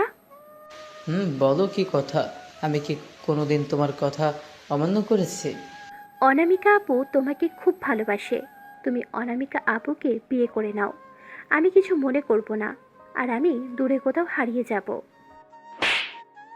আমি রিমিকে জোরে একটা চড় মারলাম। তুমি ভাবলি কি করে আমি তোমাকে রেখে আমি এই বিশ্বাসঘাতককে বিয়ে করব? আর তুমি কিভাবে এই কথাটা বললে? তুমি জানো না আমি তোমায় কতটা ভালোবাসি? আর আমায় ছাড়া তুমি থাকতে পারবে? আমার বুকে মাথা না দিয়ে ঘুমোলে তোমার ঘুম আসবে? আর তোমায় ছাড়া আমি কোনোদিন ভালো থাকবো না। তোমায় আমি পাগলের মতো ভালোবাসি। কান্না করে জড়িয়ে ধরলাম। তারপর রিমিও আমাকে শক্ত করে জড়িয়ে ধরলো। আমিও তোমাকে অনেক ভালোবাসি। তোমায় ছাড়া আমি বাঁচতে পারবো না। তোমায় ছাড়া আমি ঘুমাতে পারবো না। আমাকে ছেড়ে চলে যেও না। তুমি চলে গেলে আমার আর বেঁচে থেকে কি হবে বলো? না পাগলি বউ আমার, তোমায় ছেড়ে কোনোদিন যাব না।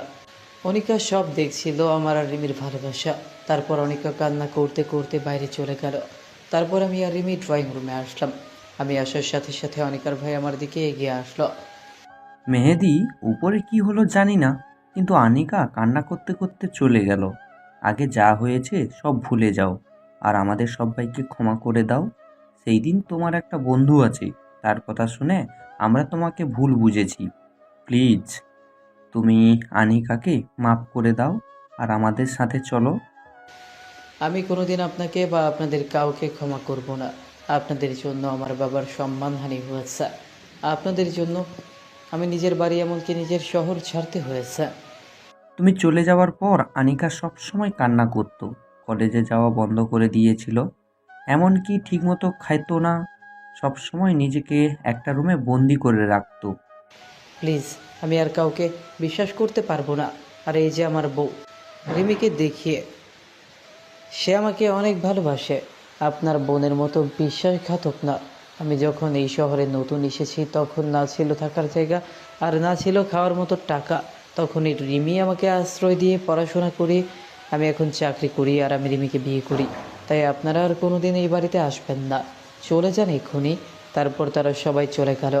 এবার আমি আমার মা বাবার কাছে গেলাম। মা বাবা, তোমরা আজ এখানে থাকো। কতদিন তোমাদের সাথে দেখা হয়নি, কতদিন একসাথে খাবার খায়নি। মা বাবা আর জোর করলো না, সবাই একসাথে অনেক গল্প করলাম।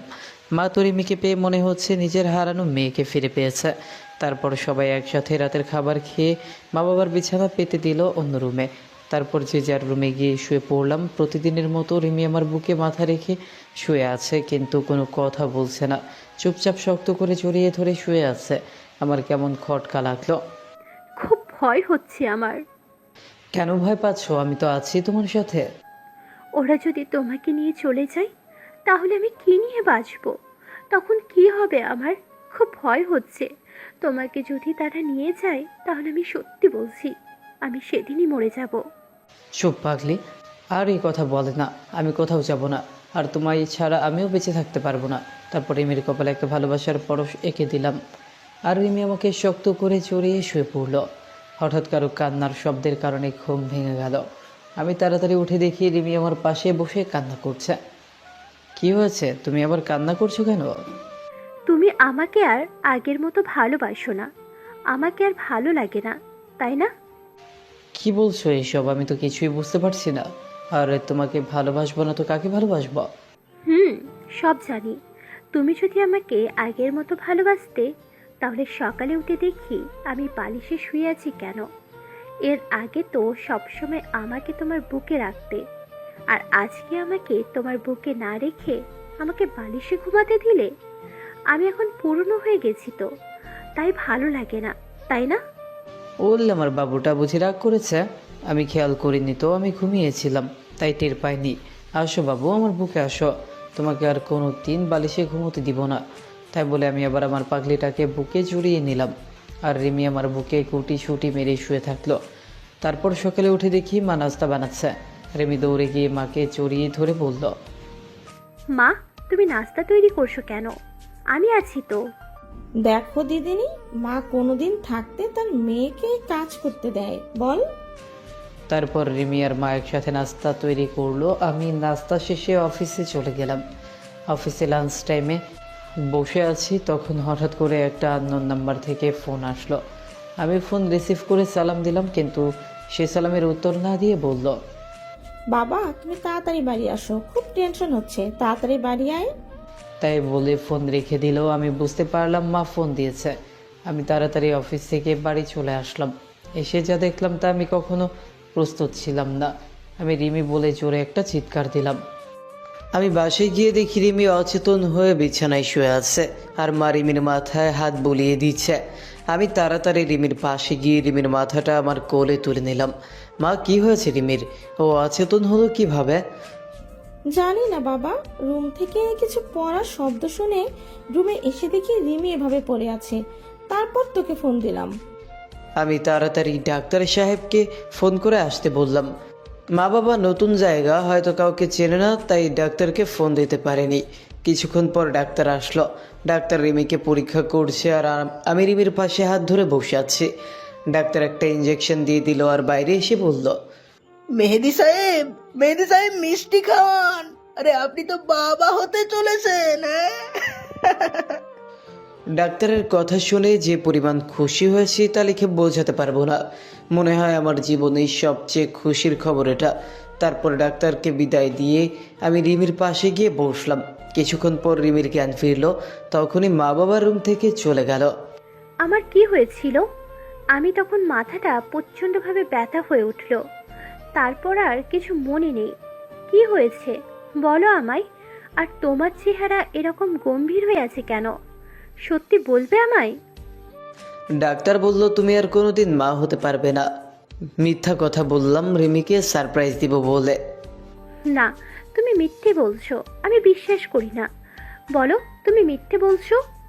এবার রিমি আমাকে ছাড়িয়ে দিয়ে বলল, আমি তোমাকে কোনোদিনও বাবা ডাক শোনাতে পারবো না, তাই না? আর তখন তুমি আমাকে ছেড়ে চলে যাবে, তাই না? প্লিজ, তুমি আমাকে ছেড়ে চলে যেও না।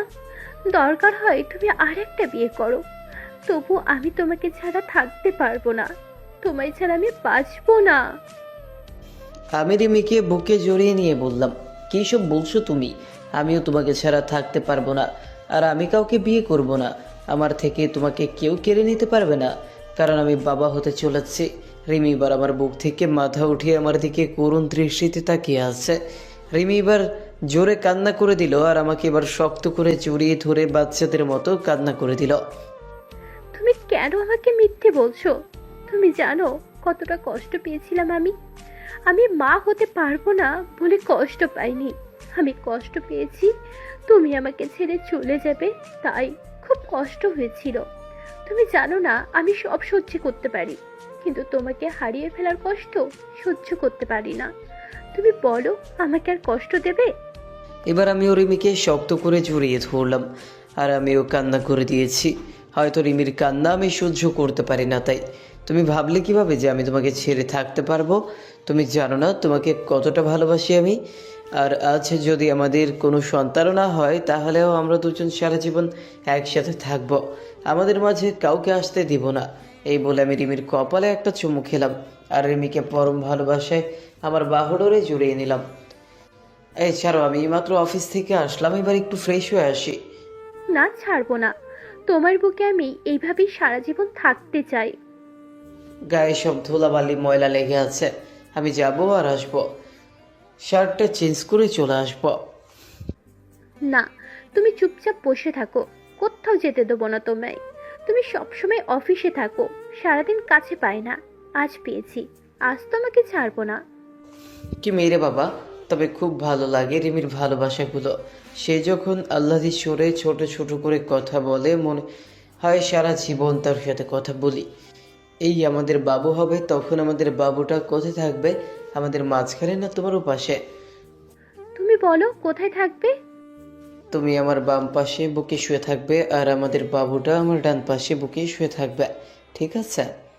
না, ঠিক নেই। আমি তোমাকে কারোর ভাগ দেব না, এই পুরো বুকটা আমার। আমি কাউকে তোমার বুকে ঘুমাতে দেব না, এমনকি আমাদের সন্তানকেও না। কি মেরে বাবা, নিজের সন্তানকে হিংসা করে? কি বলছো? সে তো আমার সন্তান, আমি তাকে বুকে চড়িয়ে ঘুমাবো না? না বলছি তো, আমি তোমাকে কাউকে ভাগ দেব না, আর আমাদের সন্তানকে দোলনায় রেখে দেব, আর না হয় তোমার বাবা মার কাছে রেখে দেব। কি, আমাদের সন্তান মা বাবার কাছে ঘুমাবে কেন? যদি তুমি আমাকে রেখে আমাদের সন্তানকে আদর করো, তাই। তুমি শুধু আমাকে আদর করবে, কথা মনে থাকবে তো? থাকবে। পাগলি একটা, তোমাকে রেখে আমি কাউকে আদর করব না। তারপর আমি রিমিকে সরিয়ে ফ্রেশ হয়ে রাতের খাবার খাচ্ছে, তখন মা বলল, তাহলে আম্মু, আমি অফিস থেকে ট্রান্সফার নিয়ে কাল সবাই মিলে যাব। রাতের খাবার খেয়ে আমি আর রিমি রুমে চলে আসলাম। আমি শুয়ে পড়লাম আর রিমি কিছু কিছু কাজ করে শুতে চলে এলো। তারপর রিমি আমার বুকে মাথা দিয়ে শুয়ে পড়লো। আমি প্রায় শুনি অনেক মেয়ে মা হতে গিয়ে মারা যায়, আমিও যদি তাদের মধ্যে পড়ি, তখন আমাকে ছাড়া থাকতে পারবে?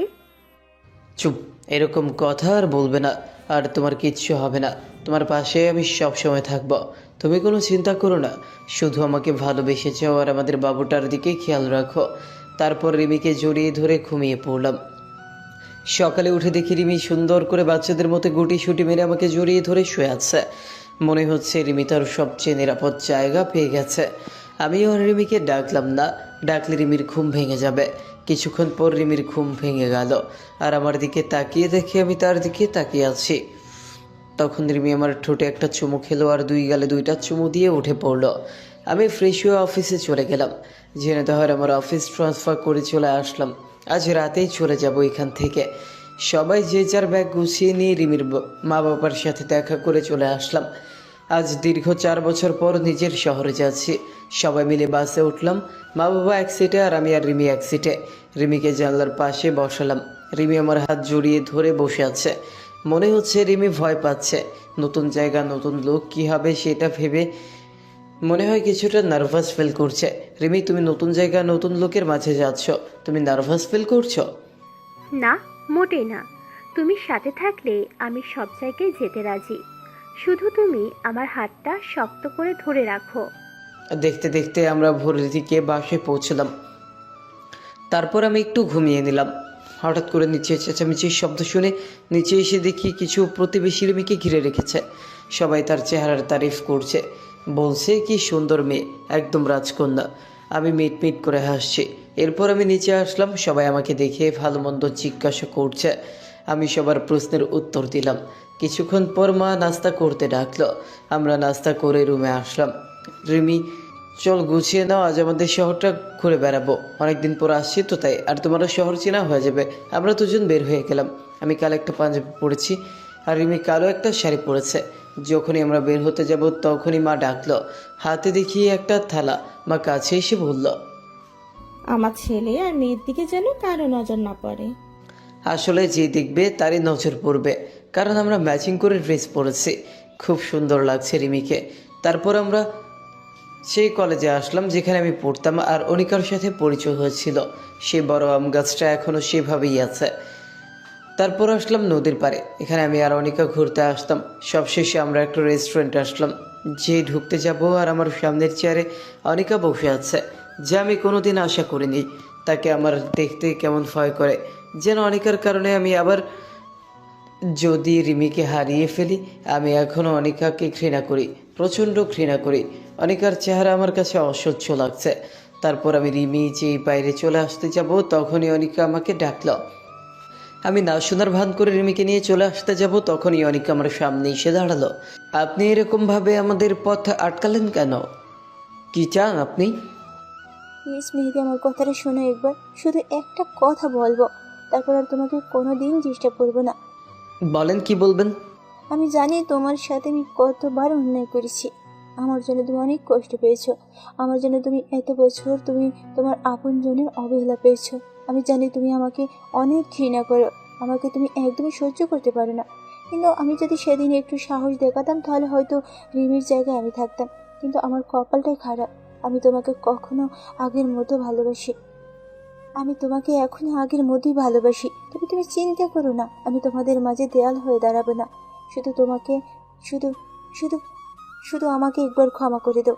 আমি তোমার ভালোবাসা নিয়ে দূরে সরে যাবো, আর কোনোদিন তোমার সামনে আসবো না। কান্না করে বলল। এই বলে অনিকা কান্না করতে করতে চলে গেল।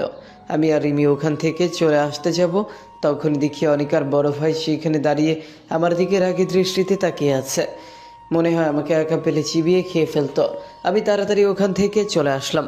তারপর বাড়ি এসে রিমিকে রেখে চলে গেলাম আমার জানের জিগার দোস্ত রাজুর কাছে। আমি রাজুর বাড়ির সামনে দাঁড়িয়ে কলিং বেল বাজালাম। কিছুক্ষণ পর দরজা খুলে দিল। দরজা খুললো রাজুর মা। আন্টি কেমন আছেন? আমাকে চিনতে পারছেন? আমি মেহেদি। এবার রাজুর মা খুব খুশি হয়ে, বাবা, তুই এতদিন পর এলি? সেই চলে গেলি আর ফিরে আসলি না। আন্টি রাজু কই? রাজু তার রুমে আছে, যাও দেখা করে আসো। আমি রাজুর রুমে গিয়ে দেখি রাজু চোখ বন্ধ করে হেডফোনে গান শুনছে। আমি আস্তে আস্তে রাজুর কাছে গিয়ে রাজুকে একটা চড় মারলাম আস্তে করে। রাজু ভয় পেয়ে তাড়াতাড়ি উঠে পড়লো, আর রাজুর সামনে তাকিয়ে দেখে আমি দাঁড়িয়ে আছি। রাজু দৌড়ে আমাকে জড়িয়ে ধরে বলল, কেমন আছিস দোস্ত? তুই চলে যাবার পর থেকে আমি আড্ডা মারা বন্ধ করে দিয়েছি। তুই না থাকলে কিভাবে মজা হবে বল? এবার থেকে আবার আড্ডা হবে। আমি চলে আসছি না? চল আগে ভাবির সাথে দেখা করে আসি। চল, কিন্তু ভাবিকে পেয়ে যেন আমাকে ভুলে যাস না শালা। তারপর দুজনে চলে আসলাম আমাদের বাসায়। তারপর রুমে ঢুকে দেখি রিমি কাপড় গুছিয়ে আলমারিতে রাখছে। আমি পেছন থেকে গিয়ে রিমিকে জড়িয়ে ধরলাম। রিমি ভয় পেয়ে বলল, এইভাবে কেউ জড়িয়ে ধরে? আমি তো ভয় পেয়ে গেছি। তারপর আমি রাজুর সাথে রিমির পরিচয় করিয়ে দিলাম। এইভাবে আমাদের সুখের সংসার চলতে থাকলো। তবে এখন আর অনিকাকে দেখা যায় না, আর ডিস্টার্বও করে না। কিন্তু আমার মনে হয় কেউ আমার পিছু নিচ্ছে। এইভাবে আমার আর রিমির সংসার 8 মাস চলে গেল। আজ আমি অফিসে বসে কাজ করছি, তখন আমার বাবা ফোন দিয়ে বলল রিমিকে হাসপাতালে নেওয়া হয়েছে। রিমির ডেলিভারি পেইন উঠেছে, তাই আমিও সব কিছু ফেলে তাড়াতাড়ি হাসপাতালে চলে আসলাম। এসে দেখি রিমিকে ওটিতে নেওয়া হয়েছে। আমি বাইরে অপেক্ষা করছি, খুব টেনশন হচ্ছে। কিছুক্ষণ পর ডাক্তার বের হয়ে আসলো। আমি সাথে সাথে ডাক্তারের কাছে গেলাম। ডাক্তার, কী হয়েছে আমার রিমির? আপনি কিছু বলছেন না কেন? মেহেদি সাহেব আপনার মেয়ে হয়েছে, আর বাচ্চার মা সরি। তাই বলে ডাক্তার চলে গেল। আমি সাথে সাথে সেইখানে টুক করে বসে পড়লাম। আমার মাথায় কিচ্ছু কাজ করছিল না। কি করব? আমি কিভাবে থাকবো রিমিকে ছাড়া? তারপর আমি দৌড়ে রিমির কাছে গেলাম। যে দেখি রিমি চোখ বুঝে শুয়ে আছে। আমি রিমিকে জড়িয়ে ধরে কান্না শুরু করে দিলাম। তুমি কথা দিয়েছিলে তুমি আমাকে ছেড়ে কোথাও যাবে না, তাহলে কেন চলে গেলে? আমি কিভাবে বাঁচবো তোমাকে ছাড়া? আমি রিমিকে জড়িয়ে ধরে কান্না করছি। তারপর হঠাৎ করে কেউ আমাকে জড়িয়ে ধরলো আর বলছে, তোমাকে ছেড়ে কোথাও যাব না পাগল। এবার চোখ খুলে তাকিয়ে দেখি রিমি আমাকে জড়িয়ে ধরে আছে, আর রিমি আমার দিকে তাকিয়ে মিটমিট করে হাসছে। তারপর আমি রিমিকে শক্ত করে জড়িয়ে ধরে রাখলাম, আর কোনোদিন রিমিকে হারিয়ে যেতে দিব না। তারপর রিমিকে এক ঝটকায় সরিয়ে দিয়ে বললাম, তুমি আমার সাথে এরকম অভিনয় করলে কেন? তুমি আমাকে কষ্ট দিয়ে খুব মজা পাও, তাই না? তুমিও একদিন আমার সাথে মজা করেছিলে, মনে আছে? আমিও সেদিন অনেক কান্না করেছিলাম, তাই আজকে আমি প্রতিশোধ নিলাম। এরকম মজা আর কোনো দিন করবে না। তুমি জানো কত কষ্ট পেয়েছে। তারপর আমার রাজকন্যাকে কোলে নিয়ে বললাম, দেখেছো আমি বলেছিলাম না আমাদের তোমার মতো একটা রাজকন্যা হবে? তারপর আমার রাজকন্যাকে একটা চুমু দিয়ে রিমির কপালে একটা চুমু দিলাম। কিছুদিন পর আমি রিমিকে হাসপাতাল থেকে বাসায় নিয়ে আসলাম। তারপর রাতে ঘুমোতে গিয়ে রিমির পাগলামি দেখিয়ে আমি না হেসে পারলাম না। রিমি আমাদের মেয়েকে নিয়ে বাইরে যাচ্ছে, তখন আমি বললাম, এই জিনাতকে কোথায় নিয়ে যাচ্ছ? কেন? আম্মু আব্বুর কাছে রেখে আসতে যাচ্ছি। না, তুমি আমার মেয়েকে আমার পাশে রাখো, আমাদের মাঝখানে আমার মেয়ে থাকবে। রিমি এবার রেগে বলল, কি বললে? তোমাকে আমি প্রথমেই বলেছিলাম না, তোমার আমার মাঝে কেউ থাকবে না, এমনকি আমাদের সন্তানও না। তোমার বুকে মাথা না রাখলে আমার ঘুম আসে না, তুমি জানো না? ওকে, তাহলে তুমি মাঝখানে থাকো আর জিনাতকে তোমার ওই পাশে রাখো। তারপর রিমি আমার পাশে শুয়ে পড়লো আর জিনাত রিমির পাশে শুয়ে পড়লো। তারপর রিমিকে জড়িয়ে ধরে ঘুমিয়ে পড়লাম। সকালে উঠে ঘুম থেকে উঠে ফ্রেশ হয়ে নাস্তা করলাম। রিমির কপালে আর আমার ছোট পরিটার কপালে একটা চুমু দিয়ে অফিসে চলে আসলাম। আজ অফিসে কিছু কর্মচারী নিয়োগ হবে। আমি আমার ডেস্কে বসে আছি, তখন আমাদের ম্যানেজার একটা মেয়ের সাথে পরিচয় করিয়ে দিল আর বলল, আজ থেকে এ তোমার আন্ডারে কাজ করবে। মেয়েটির নাম তনিমা। তনিমা দেখতে বেশ সুন্দরী, তবে আমার রিমির থেকে বেশি না। আমি তনিমার সাথে পরিচয় হয়ে নিয়ে তনিমার কাজ বুঝিয়ে দিয়ে নিচের ডেস্কে এসে বসলাম। আমার ডেস্ক থেকে তনিমার ডেস্ক দেখা যায়। কিছুক্ষণ পর তনিমার দিকে তাকিয়ে দেখি তনিমা আমার দিকে এক দৃষ্টিতে তাকিয়ে আছে। আমি এসবের দিকে মনোযোগ না দিয়ে আমার কাজ করতে থাকলাম। এভাবে আমার আর রিমির আর আমার ছোট পরিটার সংসার চলতে থাকলো। আজ আমার মেয়েটার বয়স 1 বছর। এই 1 বছরে রিমির আর আমাদের মেয়ে জিন্নাতের পাগলামি দেখে কিভাবে যে সময় চলে গেল। আর দেখি অফিসে তনিমা আমার দিকে সব সময় তাকিয়ে থাকে, কারণে অকারণে আমার সাথে আমার ডেস্কে আসে। আমার সাথে যেভাবে কথা বলে অন্য কেউ দেখলে বলবে আমরা দুজন কাপল। আজ অফিস থেকে বাড়ি আসতে যাব, তখন তনিমা আমাকে কফি খাওয়ার জন্য বলল। আমিও মানা করতে পারলাম না। সবসময় অফিস বাড়ি করতে করতে আমারও কেমন অধৈর্য হয়ে গেছে, তাই আমিও রাজি হয়ে গেলাম। কফি শপ থেকে তনিমাকে বিদায় দিয়ে আমি বাড়ি চলে আসলাম। Calling bell বাজালাম। কিছুক্ষণ পর আমার মা দরজা খুলে দিল। আমি বেশ অবাক হলাম, কারণ এই পর্যন্ত প্রতিদিন রিমি দরজা খুলে দেয়। মা, তুমি দরজা খুলছো কেন? রিমি কয়? রিমি উপরে আছে, মনে হয় শুয়ে আছে, তাই আমি দরজা খুলে দিলাম। আমি ওপরে গিয়ে দেখি জিনাত ঘুমিয়ে আছে। বেশ অবাক হলাম, কারণ আমি আসার আগে কোনোদিন রিমি জিনাতকে ঘুমোতে দেয় না। আর রিমিকে কোথাও দেখা যাচ্ছে না। সব জায়গায় খুঁজলাম কিন্তু পেলাম না। এবার আমি ছাদে উঠে দেখি রিমি ছাদের এক কোনায় চুপটি করে দাঁড়িয়ে আছে। আমি রিমিকে ডাক দিলাম। রিমি আমার ডাক শুনে তাড়াতাড়ি করে তার চোখ মুছে নিল। কি ব্যাপার, তুমি এত রাতে ছাদে কেন? তাই বলে রিমিকে আমার দিকে ফিরালাম। দেখি রিমির চোখ লাল হয়ে আছে, মনে হয় কান্না করেছে। রিমি, তোমার চোখ লাল কেন? তুমি কি কান্না করছো? না, আমার কিছু হয়নি, চলো নিচেই চলো। এই বলে রিমি আগে আগে নিচে নেমে গেল। মেহেদি বেশ অবাক হলো, কারণ আমি অফিস থেকে বাড়ি আসলে আগে রিমি আমাকে জড়িয়ে ধরে আমার গালে একটা চুমু দেয়। কিন্তু আজ রিমির কি হলো যে সব ভুলে গেছে? রাতে সবাই একসাথে খেয়ে যখন সব ঘুমোতে যাব, তখন দেখি রিমি ওই পাশে শুয়ে আছে আর জিনাত আমাদের মাঝখানে শুয়ে আছে। আমি রিমির এমন পরিবর্তন দেখে খুব অবাক হলাম। কি হয়েছে রিমি তোমার? তুমি আজ ওপাশে শুয়ে পড়লে কেন? না, কিছু হয়নি, এমনি ভালো লাগছে না, তাই এদিকে শুয়ে পড়লাম। তাই বলে রিমি অন্যদিকে মুখ করে শুয়ে পড়ল। আমি বেশ অবাক হলাম, কারণ রিমি এই পর্যন্ত যতবারই মন খারাপ হয় ততবারই আমাকে জড়িয়ে ধরে ঘুমোতো। তবে আজ কি হলো রিমির? এই ভেবে আমার সারা রাত ঘুম আসলো না। সকালে ঘুম থেকে উঠে দেখি রিমি পাশে নেই। রিমি এরকম করছে কেন? আমাকে অবহেলা করছে কেন? আমাকে এড়িয়ে চলছে কেন? কি হয়েছে রিমির? তাই বলে আমি ফ্রেশ হতে চলে গেলাম। তারপর নাস্তা করে অফিসে যাব, তখন রিমি আমার কাছে এসে আমাকে জড়িয়ে ধরে চুমু খায়। কিন্তু আজ কেন আসলো না আমি কিছুই বুঝতে পারছি না। তারপর আমি রিমিকে ডাক দিলাম, কিন্তু কোনো সারা শব্দ নেই। তাই আমি কিচেনে গেলাম, গিয়ে দেখি রিমি রান্না করছে। কি হলো, তুমি শুনতে পাচ্ছ না? তোমায় কখন থেকে ডাকছি, শুনতে পাচ্ছ না? দেখছো না কাজ করছি, তাও এইভাবে ডাকার কি হলো? আমার বুকের মধ্যে কেমন একটা ব্যথা হয়ে উঠল রিমির এমনভাবে কথা শুনে। রিমি আমার সাথে এমনভাবে কথা বলছে কেন বুঝতে পারছি না। তারপর অফিসে চলে আসলাম, আমার কোনো কাজেই মন বসছে না। রিমির মাঝে কেন এমন পরিবর্তন হলো, খুব খারাপ লাগছে আমার। তখন দেখি তনিমা আসলো আমার ডেস্কে। কি ব্যাপার মেহেদি সাহেব, এমন মন খারাপ কেন? মুখটা মলিন করে বসে আছেন। না কিছু হয়নি, এমনি বসে আছি। কিছু বলবেন? না কিছু না, আপনি মুখ কালো করে বসে আছেন তাই জিজ্ঞেস করলাম। আপনার যেহেতু মন খারাপ তাই চলেন বিকালে একটু নদীর পাড় থেকে ঘুরে আসি, মনটা ভালো হয়ে যাবে। আসলে অনেক দিন কোথাও ঘুরতে যাওয়া হয় না। ওকে, তাহলে অফিস শেষে নদীর পাড়ে ঘুরতে গেলে হবে না। তাই বলে তনিমা চলে গেল আর আমি আমার কাজে মন দিলাম। আমি দুপুরে লাঞ্চের জন্য অপেক্ষা করছি, কিন্তু রিমি এখনও আমাকে ফোন কেন করলো না? এর আগে যতক্ষণ না আমি লাঞ্চ করব ততক্ষণ রিমি ফোন দিয়েই যাবে। কিন্তু আজ কী হলো রিমির এমন পরিবর্তন আমি মেনে নিতে পারছি না।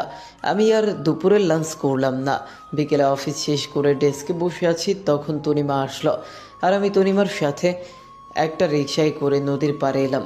আমি আর তনিমা পাশাপাশি হাঁটছি, তখন তনিমা পা পিছলে পড়ে যাচ্ছিল।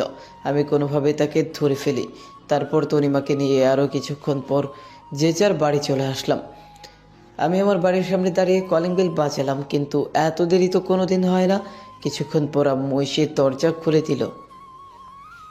আমি আবার কালকের মতো অবাক হলাম। আমি আম্মুর সাথে কথা বলে ওপরে চলে আসলাম।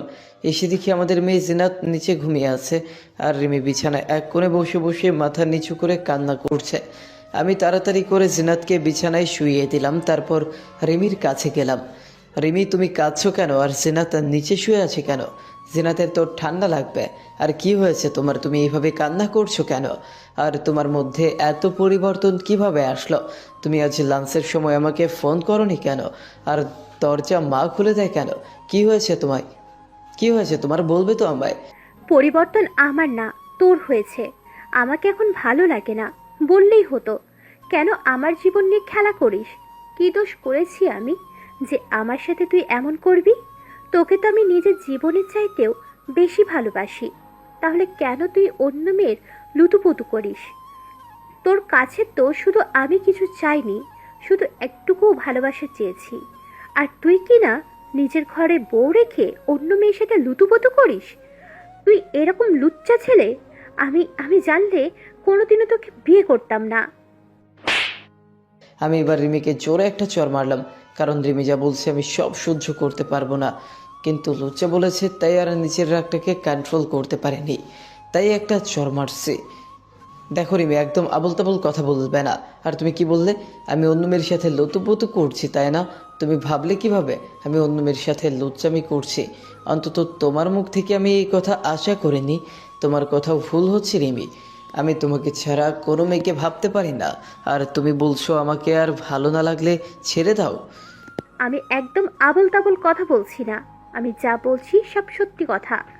এখন উচিত কথা বলছি তো, তাই গায়ে লাগছে, তাই না? যদি আমাকে আর ভালো না লাগে তাহলে আমাকে ডিভোর্স দিয়ে সে মেয়েকে বিয়ে করে নাও, তাহলে তোমাদের মাঝে আর আমি বাধা হয়ে দাঁড়াবো না। আমি আমার মেয়ে নিয়ে চলে যাব তোমাদের জীবন থেকে, তখন কেউ বাধা দেবে না। তাই বলে রিমি বিছানায় অন্যদিকে মুখ করে শুয়ে পড়লো। আর আমি রিমির কথা শুনে যেন আমার মাথায় আকাশ ভেঙে পড়লো। আমার মাথা কোনো কাজ করছে না, চোখ দিয়ে অনবরত পানি বের হয়ে যাচ্ছে। তারপর আমি ছাদে চলে আসলাম। আজ আমার কষ্টটা সব থেকে বেশি। মনে হচ্ছে পৃথিবীর সব কষ্ট আমার মধ্যে বিরাজ করছে। খুব কষ্ট হচ্ছে রিমির কথা শুনে। রিমি আমাকে সন্দেহ করলো, রিমি আমাকে লুচ্চা ছেলে বলল। আমি কোনোদিন স্বপ্নেও ভাবতে পারিনি যে রিমি আমাকে এমন বলবে। তারপর আমি নিচে গিয়ে দোকান থেকে এক প্যাকেট সিগারেট কিনে নিয়ে আসলাম। আজ অনেক দিন পর সিগারেট খাচ্ছি। যদি মনে কষ্টগুলো এভাবে ধোয়ার সাথে বের করতে পারতাম তাহলে পৃথিবীতে আর কারো কষ্ট হতো না। রিমিকে আমি অনেক ভালোবাসি, রিমি আমাকে সন্দেহ করলো। আমার ভাবতেই কষ্ট হচ্ছে যে রিমি আমার সাথে এমন ব্যবহার করলো। তারপর সব সিগারেট শেষ করে রাত 2টার দিকে রুমে আসলাম। দেখি আমার পরেটা ঘুমিয়ে আছে। আমি আস্তে আস্তে করে সিনাতের কপালে একটা চুমু খেলাম আর রিমির কপালে চুমু খেয়ে আমি নিজের জায়গায় শুয়ে পড়লাম। সকালে ঘুম থেকে উঠে দেখি সকাল 10টা বাজে আর রিমি জিনাত কেউ নেই পাশে। আজ রিমি আমাকে ডাকলো না অফিস যাওয়ার জন্য। কিছুক্ষণ বিছানায় বসে রিমির কথা ভাবছিলাম। তারপর ফ্রেশ হয়ে নিচে গিয়ে দেখি জিনাত তার দাদির সাথে খেলা করছে আর রিমি রান্নাঘরে রান্না করছে। আমি নিচে আসতেই মা বলল, মেহেদি, আজ অফিসে যাসনি বাবা? না মা, আজ শরীরটা ভালো লাগছে না, তাই আজ যাইনি। তারপর কিচেনে চলে গেলাম। গিয়ে দেখি রিমি দাঁড়িয়ে আছে। আমি পেছন থেকে রিমিকে জড়িয়ে ধরলাম, কিন্তু রিমি আমাকে এক ঝটকায় সরিয়ে দিল। তারপর রিমি আমাকে 1 কাপ চা দিয়ে কিচেন থেকে বেরিয়ে পড়ল। রিমির এমন আচরণে অনেক কষ্ট পেলাম আর বুকের মধ্যে চিনচিন ব্যথা অনুভব করলাম। আমি চা না খেয়ে রুমে চলে আসলাম। রুমে এসে দেখি রিমি বিছানা গোছাচ্ছে। রিমি, সরি কালকে তোমার গায়ে হাত ওঠানোর জন্য। আসলে কাল মাথাটা। রিমি আমাকে কিছু বলতে না দিয়ে মুখে একরাশ বিরক্তি ভাব নিয়ে এসে রুম থেকে হন হন করে চলে গেল। রিমি সকাল থেকে আমার সাথে একবারও কথা বলেনি, তাই আমিও রাগ করে বাইরে চলে আসলাম। সারাদিন বাইরে কাটিয়ে দিয়ে রাতে 11টার সময় বাড়ি আসলাম, কিন্তু রিমি আমাকে একবারও ফোন করলো না। কোথায় আছি, কিছু খেয়েছি কি না, মনে হচ্ছে সব কিছু ছেড়ে আমি কোথাও চলে যাই যেখানে কোনো প্যারা নেই। রাতে বাড়ি এসে দেখি রিমি আর আমার ছোট পরিটা শুয়ে আছে। রিমি আমাকে দেখে অন্যদিকে শুয়ে পড়লো আর আমি জিনাতকে একটু কোলে নিয়ে চুমু খেয়ে জিনাতকে শুইয়ে দিলাম। রিমি, আমার ক্ষুধা লাগছে, আমার খাবার কই? রিমি কোনো কথা বলছে না, চুপচাপ শুয়ে আছে। তাই আমি আর কিছু না বলে শুয়ে পড়লাম। শুয়ে শুয়ে ভাবছি কি দোষ করেছি যে রিমি আমাকে এত বড় সাজা দিচ্ছে। রিমির অবহেলা আমার সহ্য হচ্ছে না। আপনজনের অবহেলাগুলো অনেক কষ্টদায়ক হয়, যা সহ্য করার মতো মন আমাদের দেয়নি। সকালে উঠে ফ্রেশ হয়ে নাস্তা না করে অফিসে চলে আসলাম। অফিসের কাজে কোনো রকম মন বসছে না, তাই আনমনে বসে রয়েছি। অফিস শেষে রিক্সার জন্য বাইরে দাঁড়িয়ে আছি, তখন তনিমা রিক্সা নিয়ে আসলো। মেহেদি সাহেব, আমার সাথে এক জায়গায় একটু যেতে পারবেন? খুব দরকারি কাজ, প্লিজ চলেন। আপনি গেলে খুব ভালো হয়। এসে বলল, আমি যাব না। আমাকে জোর করে নিয়ে গেল।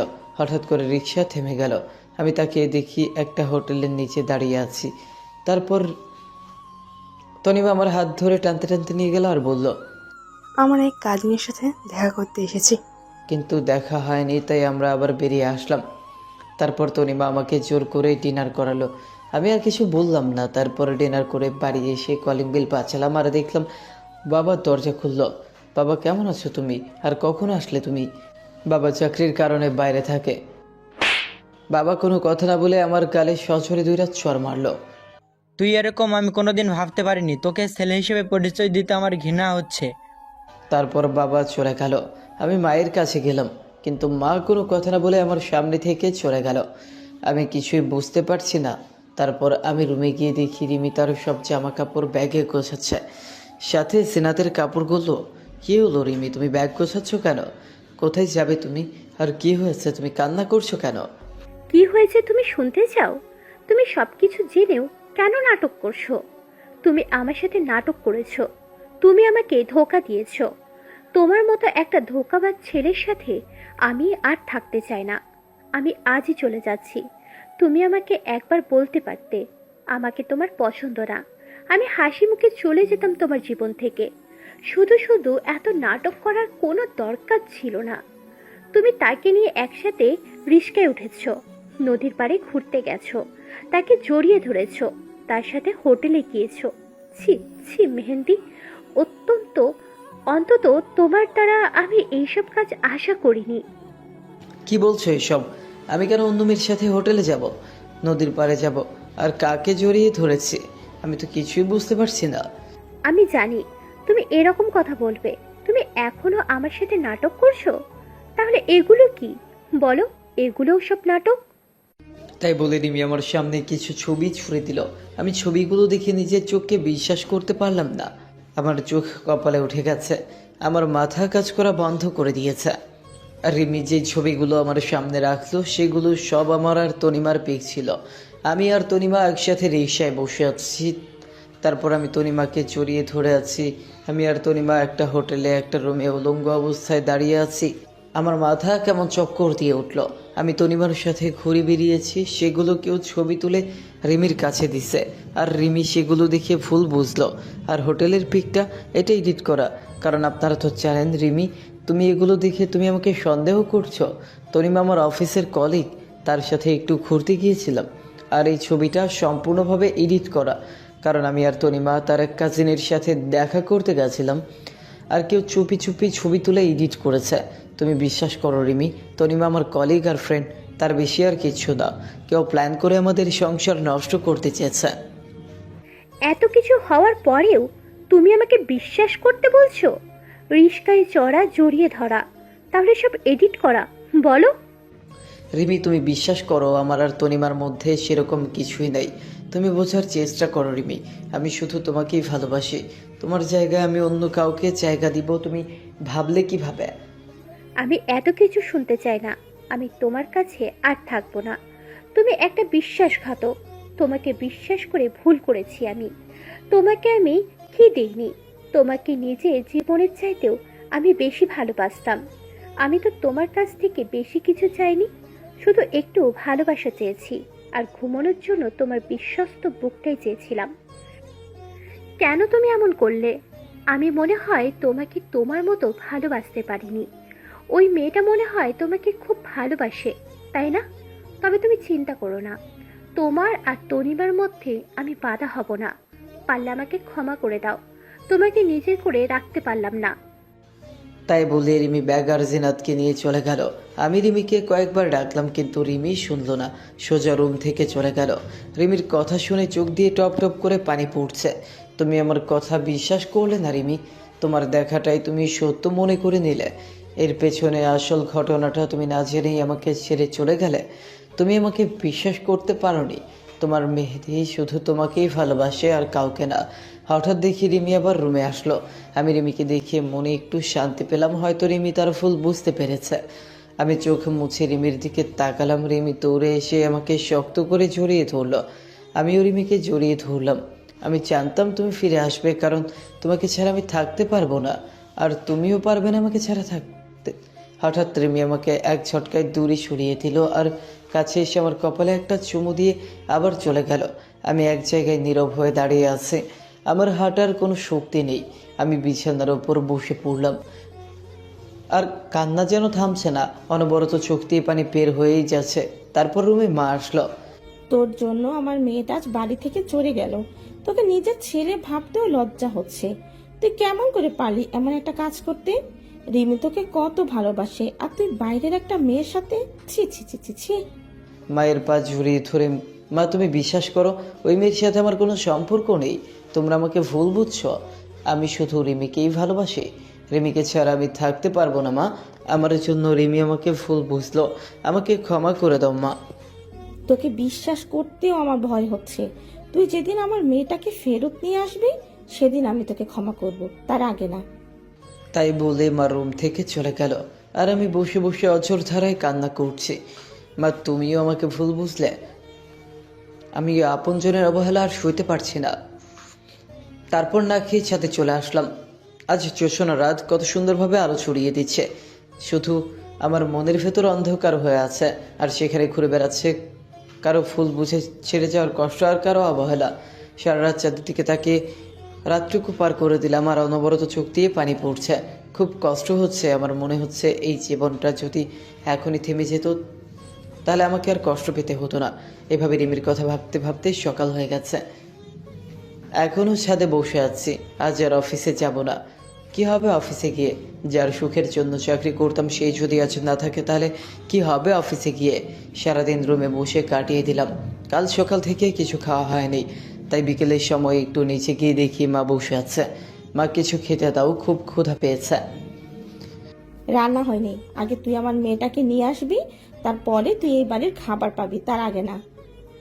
আমি আমার রুমে চলে আসলাম। খুব কষ্ট হচ্ছে মার কথা শুনে। অনেক শূন্য শূন্য লাগছে রিমিকে ছাড়া। রিমিকে ছাড়া আমার জীবন শূন্য।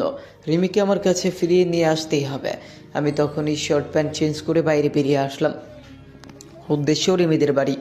আগে কিছু খেয়ে নিতে হবে, তাই একটা রেস্টুরেন্টে গিয়ে কিছু খাবার খেয়ে চলে আসলাম বাস স্ট্যান্ডে। একটা টিকিট কাটলাম জেনে দাও তো চাঁদপুর। কিছুক্ষণ পর বাস চলে আসলো, আমি বাসে উঠে পড়লাম আর বাস চলতে লাগলো। আমি রিমির কথা ভাবতে ভাবতে কখন যে ঘুমিয়ে পড়েছি নিজেই জানি না। হঠাৎ বাসের হেল্পারের কথায় ঘুম ভেঙে গেল। চাঁদপুরে চলে এসেছি, আমার সেই পরিচিত শহর যেখানে রিমির ভালোবাসা পেয়েছিলাম। আমি হাঁটতে হাঁটতে রিমিদের বাসার সামনে চলে এসেছি। রিমিদের বাসায় কলিং বেল বাজালাম। কিছুক্ষণ পর রিমির মা দরজা খুলে দিল। বাবা মেহেদি, তুমি এখন এই সকালবেলা? তারপর আমি সালাম দিয়ে ভালো মন্দ জিজ্ঞাসা করলাম। রিমির মার সাথে কিছু কথা বলে আমি রিমির রুমে গিয়ে দেখি রিমি হাঁটু ফাজ করে মাথা নিচু করে বসে আছে। আমি রিমিকে ডাক দিলাম, রিমি মাথা তুলল। আমি রিমিকে দেখে রীতিমতো ভয় পেয়ে গেছে। রিমির চোখ লাল হয়ে আছে আর চোখ দুইটা ফুলে আছে, আর আমার ছোট রাজকন্যা বিছানায় ঘুমিয়ে আছে। তোমাকে নিয়ে যেতে এসেছি রিমি, তুমি প্লিজ চলো আমার সাথে। তোমাকে ছাড়া আমার জীবনটা একদম শূন্য শূন্য লাগছে। কাল সারা রাত ঘুমোয়নি, তুমি পাশে ছিলে না তাই। কাল সারাদিন কোনো খাবার খায়নি, শুধু তুমি পাশে নেই। প্লিজ চলো আমার সাথে, তোমাকে ছাড়া জীবনটা কেমন অসম্পূর্ণ লাগছে। আজ সারাদিন তোমার কথা ভেবেছি, তুমি কখন ফিরে আসবে আমার কাছে। প্লিজ তুমি চলো আমার সাথে। আমি তোমার কোনো কথা শুনতে চাই না, তোমার কোনো কথা বিশ্বাস করি না। কেন? তোমার তো খুশি হওয়ার কথা। তোমার আর ওই মেয়েটার মধ্যে কোনো রিমি নামের কেউ বাধা নেই। আর তুমি এখানে এসেছো কেন? তুমি এক্ষুনি চলে যাও এই বাড়ি থেকে। আমি রিমির হাত ধরে বললাম, প্লিজ রিমি তুমি একবার চলো আমার সাথে। আমাকে তুমি একবার বিশ্বাস করো, তোমাকে ছাড়া আমি থাকতে পারবো না। তোকে কতবার বলবো, তোর মতো একটা বিশ্বাসঘাতকের সাথে আমার কোনো সম্পর্ক নেই। তুই স্বামী নামের কলঙ্ক, তোর স্বামী হওয়ার কোনো যোগ্যতা নেই। তুই আর কোনোদিনও আমার সামনে আসবি না। আর যদি কোনোদিনও তোর ওই নোংরা চেহারা আমাকে দেখাস, যদি আবার আমার সামনে আসিস, তাহলে আমার আর আমার মেয়ের মরা মুখ দেখবি। আমার বিশ্বাস হচ্ছে না, রিমি আমাকে চর মারলো। আমার চোখ দিয়ে অঝর ধারায় পানি বের হচ্ছে। আমি একভাবে এক জায়গায় দাঁড়িয়ে আছি, কোনো কথা বের হচ্ছে না। খুব কষ্ট হচ্ছে। রিমি তার সামনে আসতে মানা করেছে বলে। ঠিক আছে, আর কোনোদিন তোমার সামনে আসবো না, আমার এই নোংরা চেহারা তোমাকে দেখাবো না। তবে হ্যাঁ, তুমি যা দেখেছো শুনেছো সবটাই ভুল ছিল, সবটাই মিথ্যা ছিল। তোমাকে আমি এখনো ভালোবাসি, আর এরপরেও একইভাবে ভালোবাসবো। তুমি যখন তোমার ফুল বুঝবে তখন আমার কাছে ফিরে আসতে পারো। যদি বেঁচে থাকে তাহলে অবশ্যই তোমাকে কাছে টেনে নিব, অপমান করে ফিরিয়ে দিব না। তাই বলে আমি আমার ছোট পরিটার দিকে এগিয়ে গেলাম একটু কপালে চুমু দিব বলে। তখন রিমি বলল, তোর ওই নোংরা শরীরে আমার মেয়েকে টাচ করবি না। যদি করিস তাহলে আমি আমার মেয়েকে নিজের হাতে খুন করব। আমি রিমির কথা শুনে সাথে সাথে দাঁড়িয়ে পড়লাম আর আমার মেয়েটাকে দেখে রুম থেকে বেরিয়ে পড়লাম। রিমির কথা শুনে প্রচণ্ড কষ্ট হচ্ছে, মনে হচ্ছে কোনো বড় পাথর আমার বুকের উপরে রেখে দিয়েছে। রিমিদের বাড়ি থেকে বেরিয়ে মনে রাস্তা দিয়ে হাঁটছে আর চোখ দিয়ে টপ টপ করে পানি পড়ছে। আমি আবার বাস স্টেশনে চলে আসলাম, আর একটা টিকিট কেটে ঝিনাইদহের উদ্দেশ্যে চলে আসলাম। বাড়ি যেতে খুব কষ্ট হচ্ছে, কারণ রিমির সব স্মৃতি রয়েছে এই বাড়িতে। আর মাকে কি জবাব দিব যে তার বৌমাকে ফিরিয়ে নিয়ে আসতে পারেনি। বাড়ি এসে কলিং বেল বাজালাম। কিছুক্ষণ পর মা এসে দরজা খুলে দিল। মা আমার পেছনে তাকিয়ে দেখলো রিমি নেই, তাই মা কোনো কথা না বলে রাগ করে চলে গেল। আমিও আর কিছু বললাম না, নিজের রুমে গিয়ে সারাদিন বসে থাকলাম, কিন্তু মা একটাবারও খোঁজ নিতে এলো না। আমিও আর কষ্ট সহ্য করতে পারছি না। রিমির স্মৃতিগুলো আমাকে সবসময় কাঁদিয়ে দিচ্ছে, তাই আমি ডিসিশন নিলাম আমি আর এই দেশে থাকবো না, যেখানে রিমি আমাকে ভুল বুঝে চলে গেল। আর বাড়িতে যতদিন রিমিকে ফিরিয়ে না আনবো ততদিন মা আমার সাথে কথা বলবে না, তাই সবাইকে রেখে বিদেশে চলে যাব। তাহলে আমার এই নোংরা চেহারা রিমিকে আর দেখতে হবে না, আর মা আমার সাথে কথা বলবে না। সেই কষ্টটা ভুলে থাকার জন্য আমাকে বিদেশে চলে যেতে হবে। আমি পরের দিন বিদেশ যাওয়ার সব কাগজপত্র জমা দিলাম। 2-1 দিন পর পাসপোর্ট চলে আসবে। আজ চলে যাচ্ছি সব মায়া ত্যাগ করে, আর হয়তো রিমির সাথে দেখা হবে না, আর আমার মেয়েটা আমার বদলে অন্য কারো পরিচয় হবে। আমি মার কাছ থেকে বিদায় নিয়ে চলে আসলাম। চলে আসার সময় মা কিছু বলল না, অন্যদিকে মুখ করে বসে আছে। আমি আর কিছু না বলে চলে আসলাম। এখন এয়ারপোর্টে বসে আছি, হঠাৎ দেখি তনিমা বসে আছে একটা চেয়ারে। আমি সাথে সাথে তনিমার কাছে চলে আসলাম। তনিমা আমাকে দেখে অনেক অবাক হলো। তনিমা, তুমি আমার সাথে এমন কেন করলে? কি পেলে আমার রিমির সুখের সংসারটা ভেঙে? তোমার কারণে রিমি আমাকে ছেড়ে চলে গেছে। আমার মা আমার সাথে কথা বলা বন্ধ করে দিয়েছে। মেহেদি, তুমি আমাকে প্লিজ ক্ষমা করে দাও। আমি সত্যিই জানতাম না রাকিব অনিকার ভাই আমাকে দিয়ে এমন কাজ করাচ্ছে। আমি সত্যিই জানতাম না রাকিব এমন প্ল্যান রয়েছে। তাহলে এইসব রাকিবের কাজ।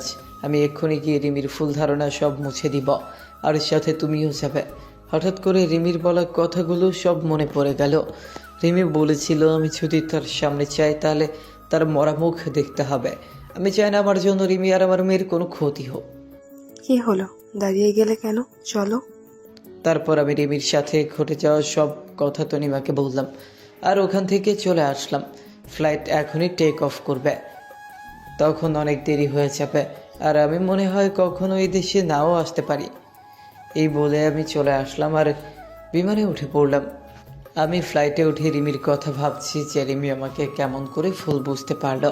সে তো বলেছিল যে আমাকে ছাড়া কোনো দিন সে থাকতে পারবে না, তাহলে কেন আমাকে ছাড়া সে রয়েছে? রিমি আমাকে কোনো দিন রাকিভাবে কথা বলেনি, কিন্তু সে আমাকে চর পর্যন্ত মারলো। খুব কষ্ট হয় রিমির অবহেলা মনে পড়লে। আমার ছোট পরিটা আমাকে আর চিনতে পারবে না, হয়তো অন্য কারো পরিচয়ে বড় হবে। রিমি হয়তো আমাকে ছেড়ে অন্য কাউকে বিয়ে করে তার সাথে সুখে সংসার করবে। আমি রিমির কথা ভাবতে ভাবতে ফ্লাইট ল্যান্ড হয়ে গেছে।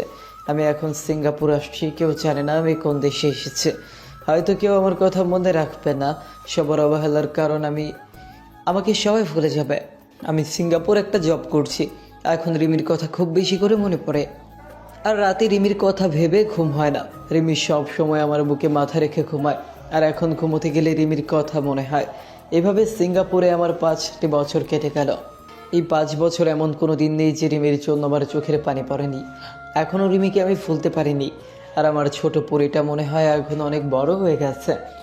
এখন হয়তো আমাকে আর চেনে না বা আমার কোনো অস্তিত্ব নেই। আমি কয়টা বছরে দেশের কারোর সাথে যোগাযোগ করিনি, এমনকি আমার মা বাবার সাথেও না। এই কয়দিন মা বাবার কথা খুব বেশি মনে পড়ছে, আর মা বাবাকে এক নজর দেখতে ইচ্ছে করছে। তাই আমি সিদ্ধান্ত নিলাম যে আমি 2 মাসের ছুটিতে দেশে যাব। আমি আজ দেশে ফিরছি, অন্যরকম একটা ফিলিংস কাজ করছে। দেশে গিয়ে সবাই আমাকে চিনতে পারবে তো। এই মাত্র ফ্লাইট টেক অফ করলো, আমি 5 বছর পর দেশের মাটিতে পা রাখলাম। আমি একটা বাসে করে আমার নিজের শহর ঝিনাইদহে চলে আসলাম। সব কিছু কেমন পাল্টে গেছে এই 5 বছরে। তারপর আমার বাসার সামনে চলে আসলাম, কলিং বেল চাপলাম। কিছুক্ষণ পর দরজা খুলে একটা ছোট মেয়ে দরজা খুলে দিল। আমি একভাবে মেয়েটির দিকে তাকিয়ে আছি। মেয়েটির চোখগুলো একদম আমার ছোট পরিটার মতো লাগছে, আর মেয়েটা আমার দিকে কেমন অবাক দৃষ্টিতে তাকিয়ে আছে।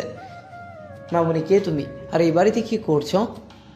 আমার নাম জিন্নাত, আর এটা আমার দাদু বাড়ি। তুমি আমার আব্বু, তাই না? তোমাকে আমি ছবিতে দেখেছি। তোমার ছবি আমার মা বুকে নিয়ে প্রতি রাতে কান্না করে। আম্মুর কান্না দেখে আমারও খুব কান্না আসে। আমি মেয়েটির মুখে জিনাত নাম শুনে আমার বুকটা কেমন চিনচিন ব্যথা হয়ে উঠল। আমার মনটা খুশিতে ভরে গেল। আমার মেয়েকে আমি ফিরে পেয়েছি। আমি জিনাতকে বুকে জড়িয়ে নিয়ে অঝোরধারায় কান্না করে দিলাম। আব্বু, তুমি আমাকে রেখে আর কোনোদিনও যাবে না তো? তোমার সাথে খুব কথা বলতে ইচ্ছে করে, তোমার সাথে ঘুমাতে ইচ্ছে করে। তুমি আমাকে রেখে আর কোনো জায়গায় যাবে না? আমি সামনে তাকিয়ে দেখি আমার মা দাঁড়িয়ে আছে। আমি জিনাতকে ছাড়িয়ে আম্মুর কাছে গেলাম, আর আম্মুকে জড়িয়ে ধরে হাওমাও করে কান্না শুরু করে দিলাম। কোথায় ছিলি বাবা? তুই আমাদের উপর রাগ করে চলে গেলি, আর আজ ফিরে আসলি। তোর কি এই মাটার কথা মনে পড়ে না? মনে পড়ে মা, সব সময় তোমাদের কথা মনে পড়ে, কিন্তু কি করব বলো মা, আসার সময় হয়নি। মা, এটা আমার সেই ছোট্ট পরিটা। তোর মেয়ে আর আমার দাদু ভাই। মা, রিমি কেমন আছে? আর রিমি কোথায় মা? তুই চলে যাবার পরের দিন রিমি এখানে এসে তোকে না পেয়ে মেয়েটা খুব কান্না করেছে। রিমি ওপরের রুমে আছে। যা, নিজের রুমে যা, ফ্রেশ হয়ে নিয়ে খাবার খেতে আয়।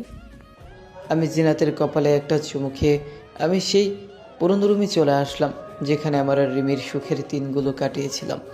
আমি আস্তে আস্তে রুমে ঢুকে দেখি রিমি আলমারিতে কাপড় গুছিয়ে রাখছে। আমার রুমে আসার হালকা শব্দ শুনে পেছনে ঘুরলো। রিমি আমাকে দেখে কেমন এক দৃষ্টিতে তাকিয়ে আছে। আমি রিমির দিকে তাকিয়ে রীতিমতো ভয় পেয়ে গেলাম। রিমি আগের থেকে অনেক শুকিয়ে গেছে আর চোখে দুটো ভেতরে ঢুকে গেছে। খুব কষ্ট হলো রিমিকে দেখে। এবার রিমির চোখ টলমল হতে শুরু করলো। রিমির চোখ দিয়ে অঝর ধারায় পানি পড়তে লাগলো। আমি রিমিকে দেখে আবার রুম থেকে বাইরে চলে আসতে যাব, তখন রিমি দৌড়ে এসে আমার পা দুটো জড়িয়ে ধরে কান্না করতে লাগলো। প্লিজ তুমি আমাকে মাফ করে দাও। আমি রিমিকে তুলে বললাম, তুমিই তো বলেছিলে কোনোদিন যেন তোমার সামনে না আসে।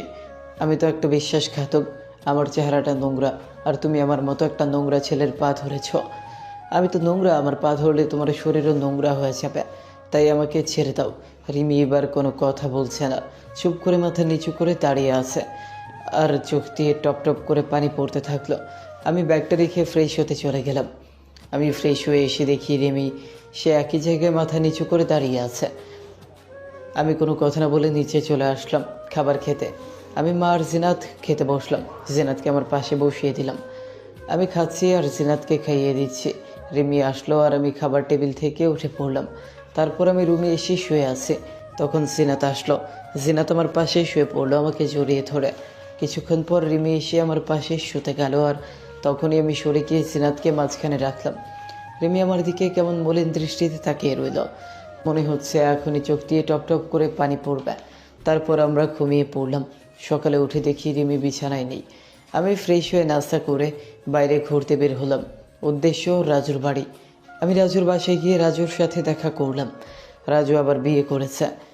আমরা সারাদিন আড্ডা দিয়ে আমি বাড়ি চলে আসলাম। বাড়ি আসার সাথে সাথে আমার ছোট পরিটা আমাকে জড়িয়ে ধরল। আমি রিমির সাথে একটা কথাও বলিনি। অবশ্য কয়েকবার রিমি আমার সাথে কথা বলার চেষ্টা করেছে, আমি এড়িয়ে গেছি। রাতে ঘুমানোর আগে একটু ছাদে আসলাম। কিছুক্ষণ পর রিমি আসলো আর আমাকে পেছন থেকে জড়িয়ে ধরলো। আমি ছাড়িয়ে নেওয়ার সাথে আবার সামনে থেকে জড়িয়ে ধরলো। প্লিজ তুমি আমাকে মাফ করে দাও। তোমাকে ছাড়া আমার খুব কষ্ট হয়। কাল তুমি যখন আমার পাশে না ঘুমিয়ে অন্য পাশে ঘুমালে, তখন মনে হলো আমার জীবনটা কেউ ছিনিয়ে নিয়েছে। প্লিজ আমাকে ক্ষমা করে দাও। রিমি আমাকে শক্ত করে জড়িয়ে ধরে কান্না করে বলল। আমি আর নিজেকে শক্ত করে রাখতে পারলাম না। আমিও রিমিকে জড়িয়ে ধরলাম। রিমি এবার হাউমাউ করে কান্না শুরু করে দিল। আমিও তো তোমাকে অনেক ভালোবাসি। তোমাকে বোঝানোর জন্য তোমার সাথে এমন নাটক করলাম। তোমাকে কষ্ট দিয়ে আমিও খুব কষ্ট পেয়েছি। তোমার চোখের পানি যে আমার সহ্য হয় না। আপনজন যখন অবহেলা করে তখন কি পরিমাণ কষ্ট হয়, তাই তোমাকে বোঝানোর জন্য তোমার সাথে এমন করলাম। তারপর রিমির কপালে একটা চুমু দিয়ে নিচে আসতে যাব, তখন রিমি বলল, ওকে কোলে করে নিয়ে যেতে হবে। আমি কিছু না বলে রিমিকে কোলে তুলে নিলাম আর রিমি আমার গলা জড়িয়ে ধরে রাখলো।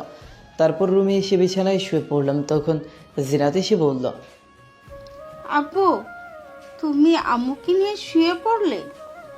তোমার সাথে আর কথা নেই। মামুনি, তোমাকে রেখে আমি কখনো ঘুমোতে পারি? আসো মামুনি। তাই বলে জিনাত আমাকে জড়িয়ে শুয়ে পড়লো। এবার আমি রিমির দিকে তাকিয়ে দেখি রিমি রেগে চোখ লাল হয়ে আছে। রিমি এবার রেগে জিনাতকে ছাড়িয়ে রিমি আমাকে জড়িয়ে ধরলো। এদিকে জিনাত কান্না শুরু করে দিল আর জিনাত তার মাকে ছাড়িয়ে আমাকে জড়িয়ে নিল। এখন মামির মাঝখানে আমি পড়ে গেছি। আগে একটা বাচ্চা সামলাতে হয়রানি হতো, আর এখন দুইটা বাচ্চা সামলাতে আমার যে কী হবে আমি নিজেই জানি না। তারপর জিনাত আমার বুকে ডান পাশে আর রিমি আমার বুকের বাম পাশে মাথা দিয়ে শুয়ে পড়লো। আমাদের আবার সুখের সংসার ফিরে এসেছে। এখন মামির পাগলামি দেখতে দেখতে আমার দিন কেটে যায়। গল্পটি কেমন হয়েছে কমেন্ট করে জানাবেন এবং ভুল ত্রুটি ক্ষমার দৃষ্টিতে দেখবেন। আমাদের ভয়েস অফ করে চ্যানেলটি যদি সাবস্ক্রাইব করে না থাকেন তাহলে চ্যানেলটি সাবস্ক্রাইব করে দেবেন। আর আমাদের চ্যানেলে অনেক কষ্ট অবহেলার গল্প থাকে।